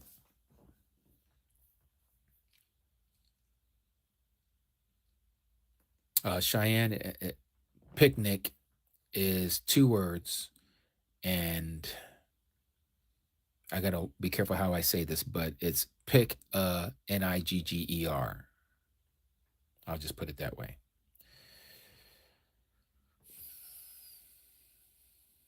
Praise Yahuwah 03. I live with a non believer and I can't throw away their food. What can I do? So, again, it's not about the physical application, it's about the spiritual application. Um, Praise Yahuwah 03. Okay. So, the spiritual application, when you're talking about having to clean out your cupboards and all that stuff and trying to do some of these things, you keep it unto yourself. Don't touch anybody else's stuff. If you have roommates or if you have a husband or a wife who doesn't agree and they don't believe in this truth, you don't force the stuff on them. You do what you're supposed to do. You keep that stuff from your dwelling place, your house. You are the temple, right? You're the temple. This is why I was saying what I was saying earlier. If you want to do these things by cleaning out your house, doing that spring cleaning, beautiful. You can do that, okay? But it is not mandatorily required of you as what is mandatorily required of you that has to do with the spiritual application. Because after all, this is what the Mashiach came to teach us. The Messiah came to teach us how everything starts in the spirit, in the mind, in the Ruach, right? Remember, he says, if you even look at a woman with lust in your eyes, you've already committed the act in your heart. So the opposite is true as well. If you're keeping the Shabbat within you, you can go to work. You can do whatever you got to do with Pharaoh, right? But there's certain things that you know you're not supposed to do, like go and get your gas before you go to work, and you know you have to work on a Shabbat. They're gonna make you work. Okay, well, I'm gonna make sure that I do everything in my ability, even if I work at a toll booth and I'm dealing with money, and that's what I'm dealing with because I'm taking money from people out of their car and I'm giving them change back, but that's not my money. I'm just doing work for Pharaoh. I'm doing work for the man, right? But spiritually, in my mind, I'm making sure I've already had my food cooked at my house. Okay. I'm not going to be turning on no lighting on the fire. That fire is not going to get lit unless it was already lit up because it was still going from the day before, right? I'm not going to leave my job or leave my house to go and buy something. I'm not going to do any commerce whatsoever because I know I'm not supposed to do that. So what's in your control for the Sabbath, you do in control. Just like when you're working, you can keep your mind on Abba Yahuwah. Maybe your job isn't so strict where you can have an earpiece in your ear and you're listening to someone talking about the scriptures, or maybe having one of these audio books that is reading one of the books. There's all kinds of ways you can keep your mind on him. where you're not thinking your own thoughts. Oh man, I wonder who's winning that game right now. You know, that kind of stuff we don't think about. Oh, did I? Oh man, I got to do this tomorrow and I got to do that tomorrow. No, you don't think about that stuff. You think about YaHUsHa. That's it.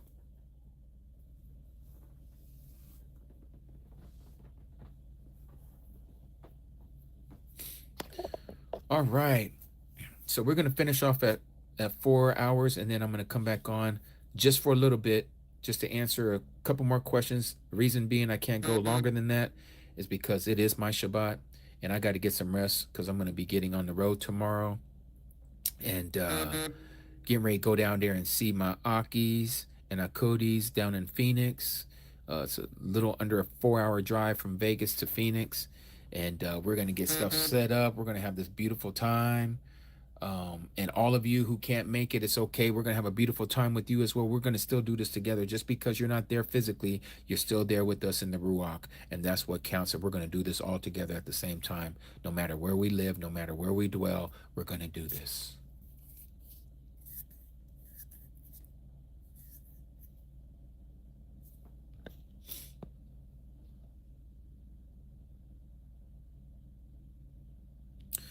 Peter, great administration, Aki Jimmy, following from Kenya. Wow, Kenya. Are you in Nairobi by any chance, Aki Peter? Yahuwah Barak you and your mishpachah, by the way, Peter. Natasha, you say you also live with Brooke. I know. We're gonna miss you too. Where did it go? Natasha, you just, oh, okay, I guess I can't read that. You retracted it. Okay.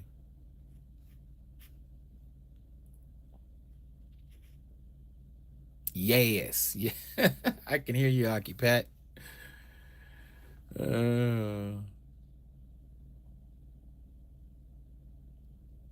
Hallelujah.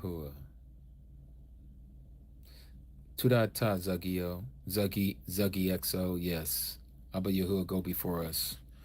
Are we going to be doing immersions? Yes, we are going to be doing immersions there on the daytime portion of the 14th, also known as Pesach. We're going to be doing immersions that day.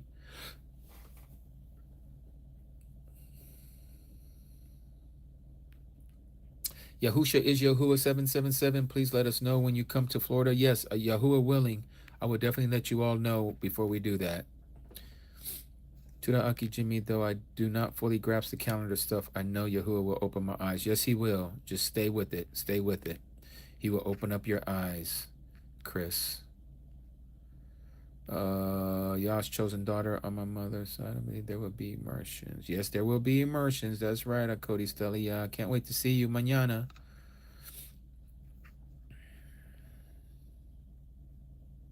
You're in Lamu Island. I don't know where Lamu Island is, but I'm assuming that's off the coast of Kenya, right?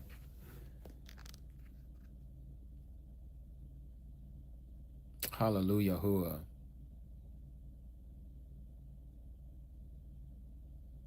Well, Brooke, is there going to be another person where we'll have another in-person festival?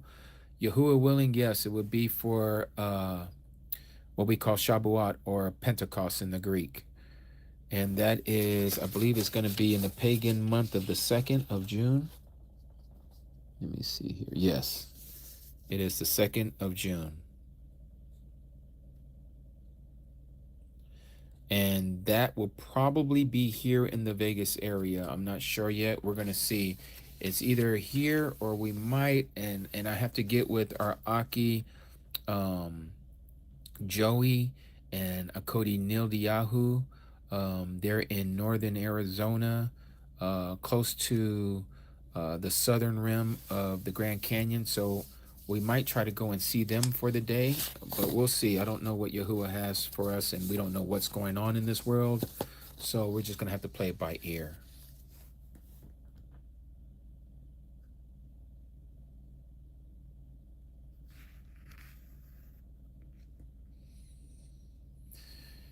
Ape young smart, are we to smoke? Well, let me put it this way. The scripture does not say you cannot smoke, okay? But here's the thing. And it also depends on what you're smoking, but I tell you right now, that is not great for your lungs, okay? So you are destroying your temple, which Yahuwah dwells in. So be careful what you're putting into your body, all right?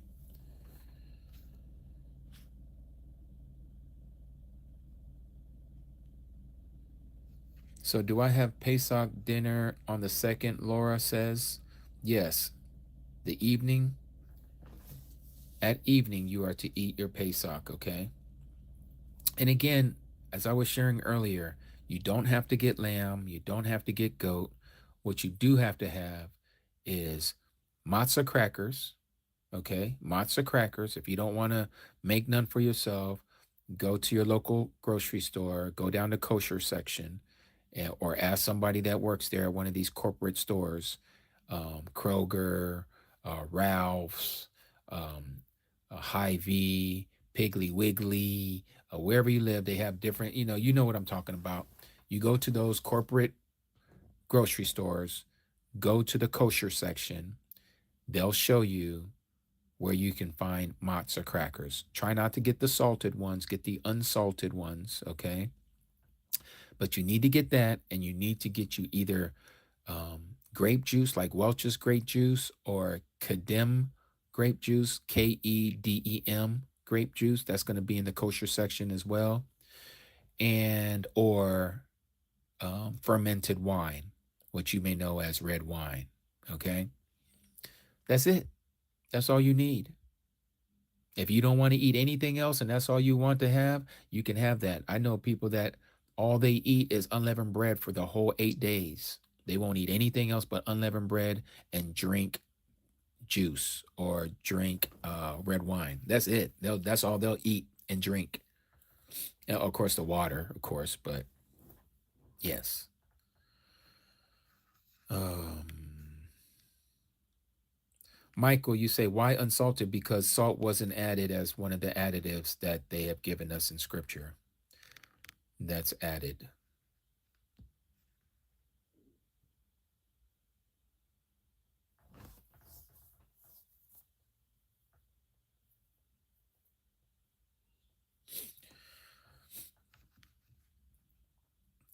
Yes, yes. All right.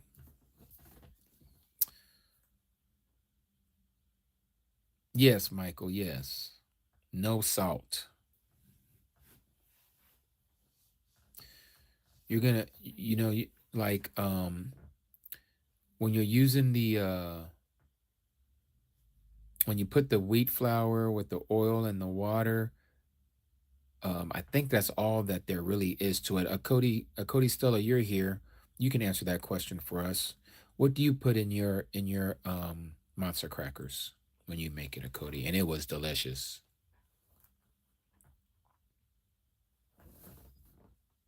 You're very welcome, Aki Robin. I know it's difficult for you guys being on that other side of that international date line, but just know that as it's happening here in Vegas, you guys are behind us. So if you do anything before we do, that means you're out of time because we can't do it before Jerusalem. Oh, there it is. Oh, so you do use salt, Cody Stella. Okay.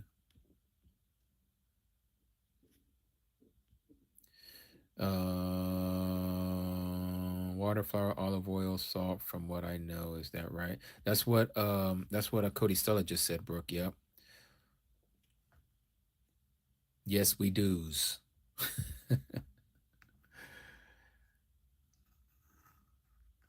Sandra, as far as I know, baking soda is not leaven, but I could be wrong about that. But as far as I understand it, it's not leaven. It's not yeast.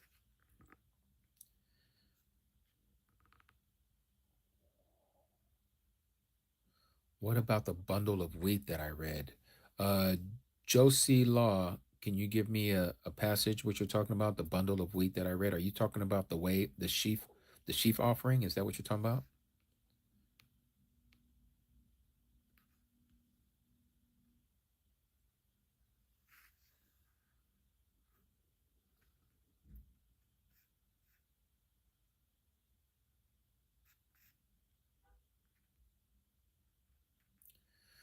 So baking soda is a riser. Yep. So no baking soda. Okay. Yes. So the sheaf offering, as I was reading it earlier, Josie, that is after the 7 days of unleavened bread.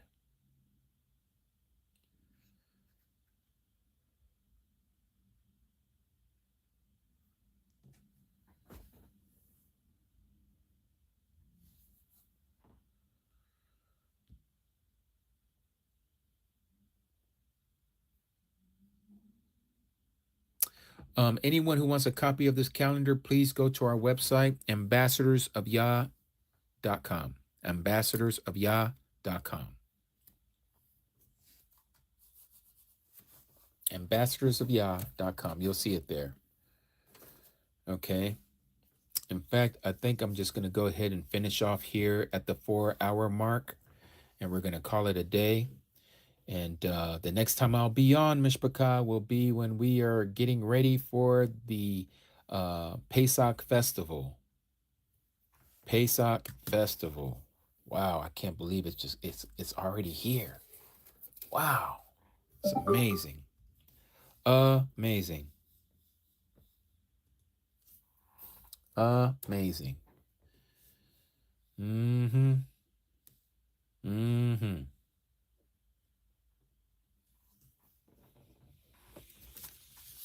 All right. Let's see.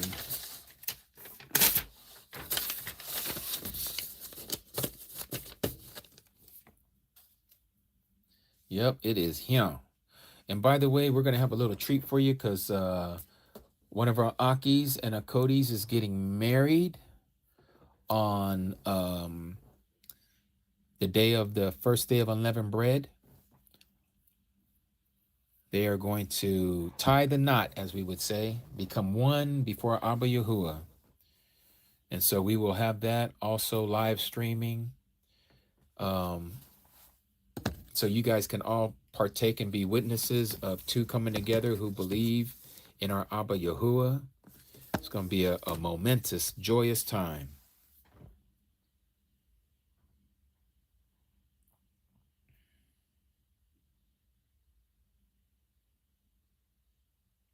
Mm-hmm. Indeed, indeed.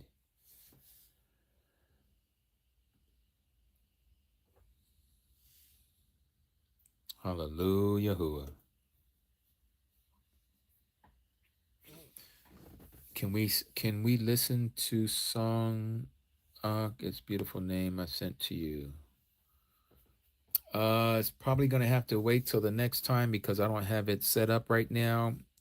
I'm kind of already set here to finish off. So we're gonna have to do that another time. I apologize.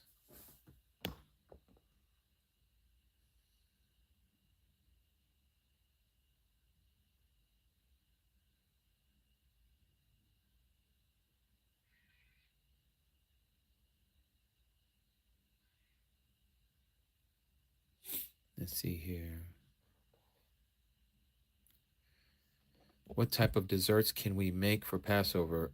Anything that don't have swine in it. I'm just joking. Use your senses. You know already what you shouldn't have, I would think, Stephanie. Again, nothing with leaven in it, so no cakes, no cupcakes, nothing that's risen, right? But I mean, chocolate, strawberries, all kinds of fruits. I mean, all that is open, right? You can have all of that. Caramel, uh, nothing that I would suggest that has anything with gelatin in it. Of course, that has, oink oink in there.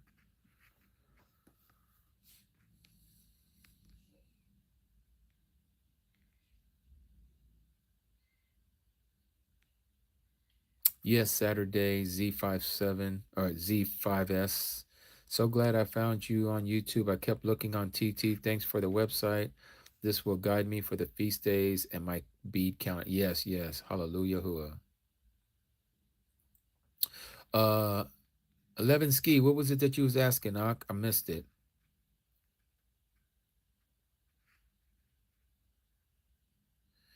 Really, Chanel? That's crazy. But it doesn't surprise me. We will pull off for you. Please pull off for me. I'm new to this meeting. My family are non-believers and they hurt me spiritually. Please, I can't take it. I want my own safe home. Keep me in your pull-offs. Thanks. Natasha, we're all there with you. We're all there with you. We've all literally with friends and family. You're not the only one. In fact, if you used to ask most of us in here, maybe a few of us, a handful, may have someone else in our family that believes what we believe. Most of us, we're single. And when I say single, I'm not talking about non-married. I'm saying single as we're the only one from our family. Like my wife and I, me from my side of the family, I'm the only one. Well, my niece, but she's not all the way there yet, but pretty close. My wife's side of the family, she's the only one. Right? Oh yes, thank you, Akia. Let me say this. For those of you who are coming out to Pesach in Phoenix with us, please bring your scriptures with you. Don't leave home without your scriptures. Okay? Don't leave your home without your scriptures. Make sure you bring your scriptures. Whatever translation you have. Yes, dear. So it's at the discovering the Jewish Jesus and asking if has ever heard why it is YaHUsHa and not the others. Oh, David, I guess you're saying that to go there and add to whatever the question is that they're talking about. Is that what it is?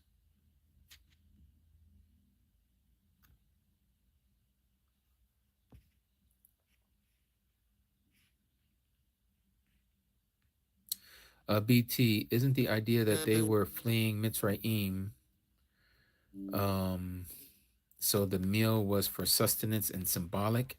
BT, it is the fleeing of Mitzrayim, so that's why we're eating it in haste. But the Pesach itself also is symbolic of our Messiah. Okay, he's that Passover lamb. He's the reason why we have to put the blood on our ancestors, put the blood on the lintel of the doors and the doorpost. Because again, that represents the death angel passing over us, even on the day of judgment, when we stand before the judgment seat of Yahuwah. The death angel is going to pass over us. Okay. What is this?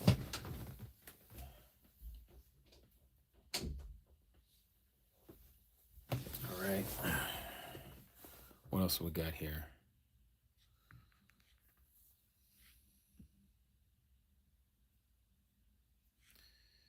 Is this for Christians too or just Jewish people? Felicia, I don't understand what you mean by this question. Is this for Christians too or just Jewish people? I would say it's for neither. We're not Christians and we're not Jewish. So if you want to clarify your question, Felicia, I would be more than happy to answer you.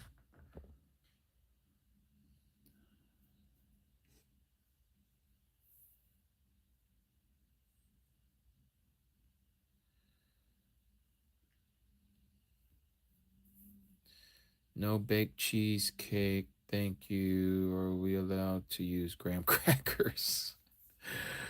If you're talking about graham crackers for Pesach, I would say no.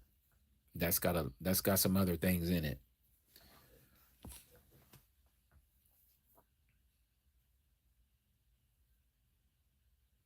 How do we prep for the Sabbath during the Pesach, cooking, etc.? How do we prep for the Sabbath during Pesach? Levinsky, which Sabbath are you talking about? You talking about the high Sabbath or the weekly Sabbath?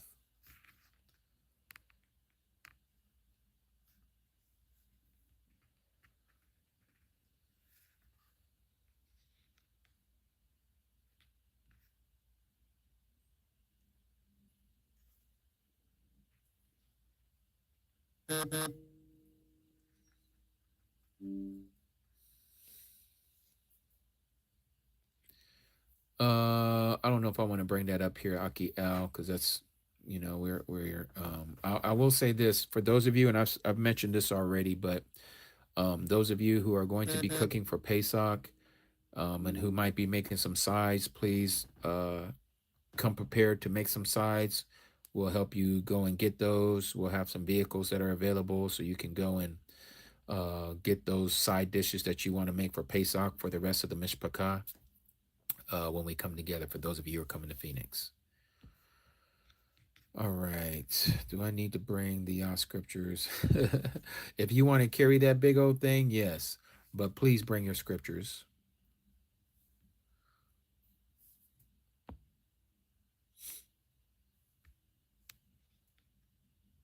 Oh, well, we appreciate you being here, Cody Debbie, and we appreciate Askia for bringing you here. Don't eat regular bread again until April 10th or April 14th. Okay, we're using pagan dates again, so I got to go back and look at that. So it would be, let me see here, because it's the 26th on our calendar. April 14th. April 14th.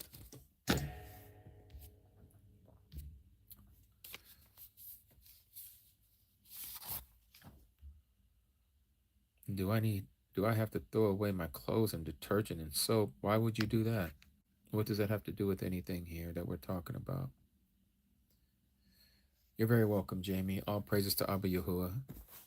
All praises. All right, we got 10 minutes and we're getting ready to shut her down. And like I say, the next time I will be on live will be for Pesach. That will be April 2nd at evening, West Coast time.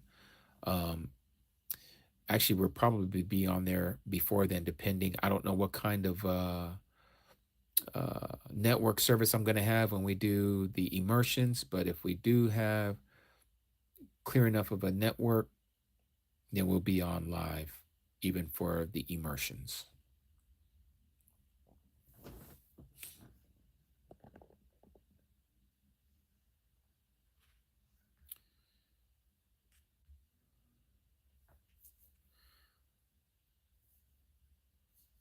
April 3rd, what time will I go live? Well, we're going to have a wedding ceremony on the 3rd. And then come that evening, we're going to be doing unleavened, first day of unleavened. No, there won't be no part 2 tonight, Cody Gina. Nope, not tonight. So I got to prepare myself for tomorrow because I'm going to be gone from my house for about 6 days. So I got to give my nephew some instructions for him to follow to take care of my home and all the animals that I got around here, my cats and dogs and goats and sheep. And I'm just joking. I just have 3 dogs and a turtle.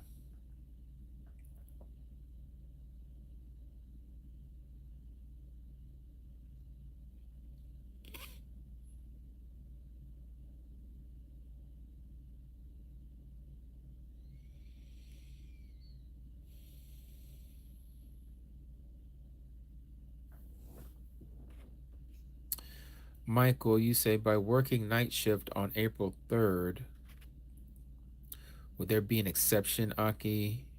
Well, again, we're living in a modern time, and no one at the time as these instructions were given out, nobody was working at night. It was only during the day portion, right? During when the sun was out. So this whole society that we live in is backwards. You're supposed to be sleeping at night, but again, we work in this time of Babylon. So no, you're not supposed to be working, but you are working. So I mean, I don't know what else to say to you other than already. You're in that position where it's difficult to keep. But do your best, Michael. Do your best.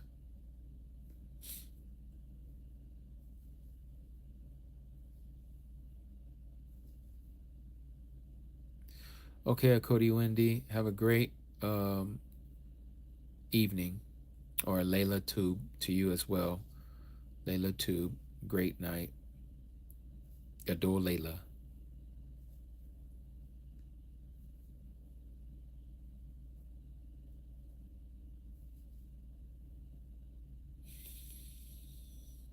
Hallelujah.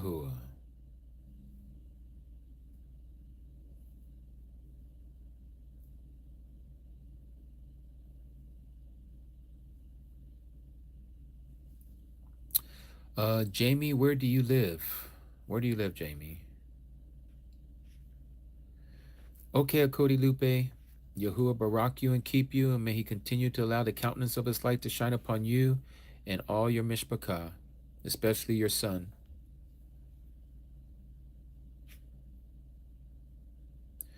Yes, peace, be still. You gotta help out your husband. You gotta do what you gotta do. Is the word bad a pagan word? I don't think so. I haven't looked into it, so I can't say yes or no. But I don't think so.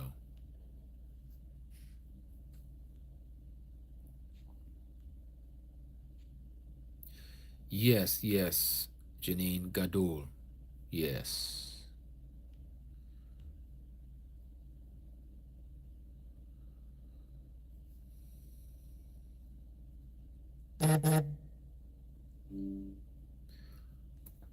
Okay, Cody Nildia. Yep, that'll be beautiful. Tudata, Cody. Gadal Layla is what Ishi and I use as well as Gadul Bakor. Yep, that's what I use, both of those. Gadul, well, I don't say Gadal, Gadul with the U between the D and the L. Gadul, Layla, and Gadul Bakur. Baqur.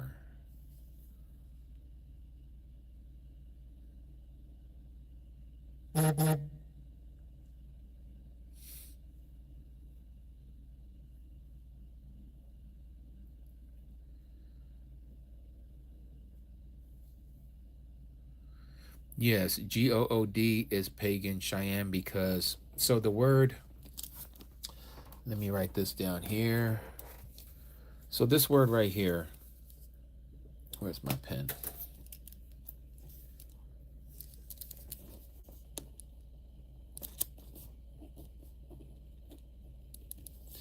So a lot of people say this, but they don't know what they're saying, right? Actually, it was this Catholic lady taught me this, and I didn't know this, and this is what kind of got me started looking into the word Good.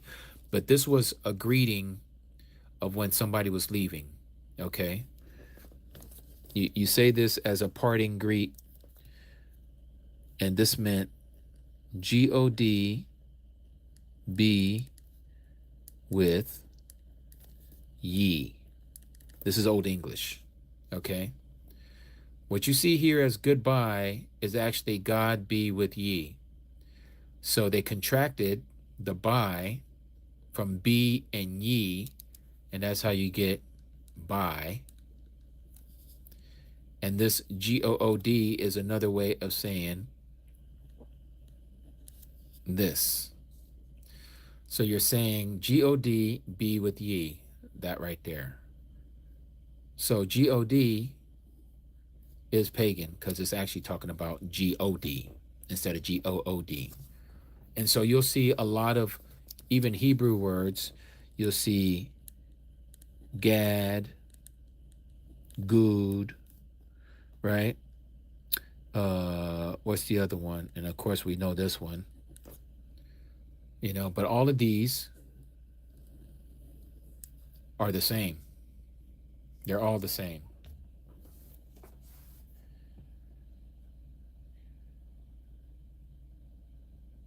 Yes, that one too, Emmanuel. Yes. I forgot about the GAWD. Yes.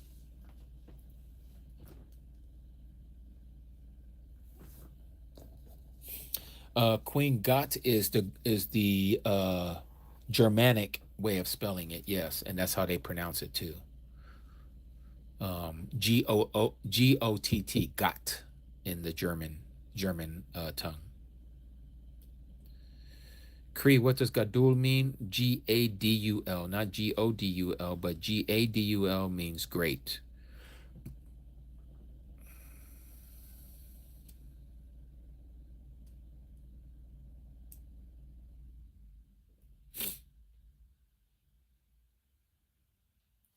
So that's the thing, right, Cheyenne, about the tribe called Gad. And again, we don't know exactly how that is pronounced because a lot of the Hebraic letters and the understanding of the vowels has been lost to us. Only a few words do we know for certain, but that is one of those that we don't know exactly how it is pronounced. Is it Gad? Is it God? Is it good? Is it good? You know, we don't know how.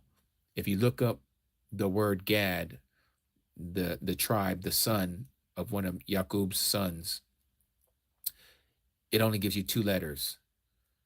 Okay, it gives you the Gamel and it gives you the Dalat. That's a G and a D. So we don't know how that's pronounced.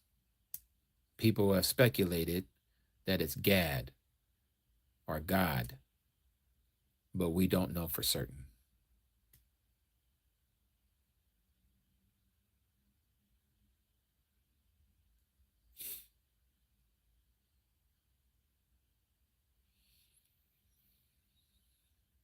All right. Well, so this brings us to the end of our Shabbat meeting today, Mishpachah. So before you leave, let me give you all the Aaronic Barakah. And the next time we are all together again, it will be for Pesach, or actually I should say it will be for the immersion. But that will be pre-Pesach, because Pesach will be that evening. Okay, so let's read out of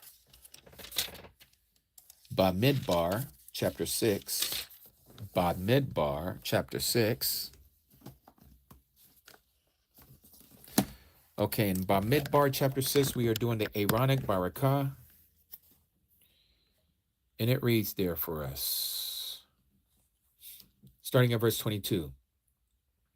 And Yahuwah spoke to Moshe, saying, Speak to Aaron and his sons, saying, This is how you barak the children of Yasharal. Say to them, Yahuwah barak you and guard you. Yahuwah make his face shine upon you and show favor unto you. Yahuwah lift up his face upon you and give you shalom. Thus they shall put my name on the children of Yasharal, and I myself shall barak them. All right, Mishpachah. So it was wonderful, a great time together. May Abba Yahuwah go before each and every last one of you, including your Mishpachah. May he allow all your ways to be wonderful and to his esteem. And may we be a barak to someone else as Yahuwah has been a barak unto us. Until next time, my name is Ak Jimmy, also known as Brother Jimmy, and we are the Ambassadors of YaH.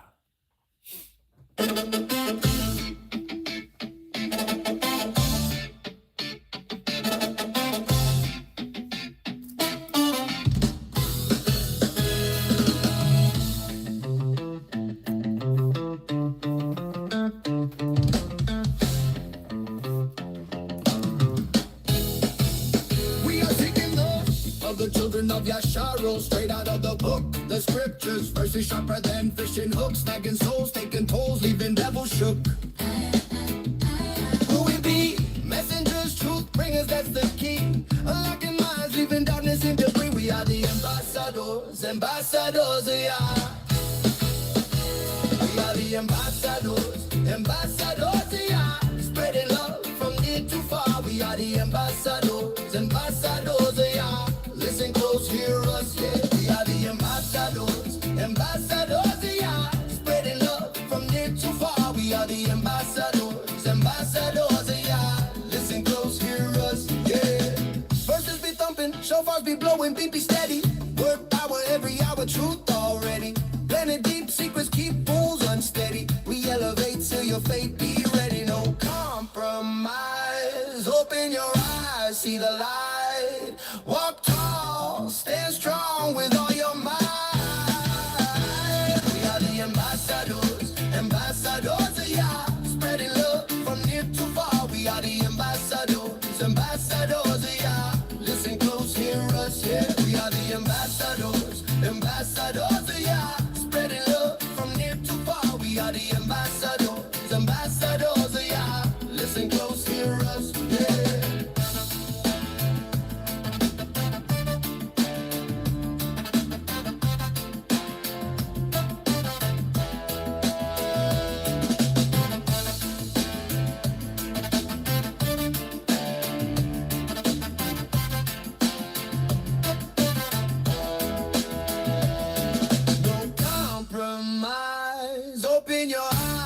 the light.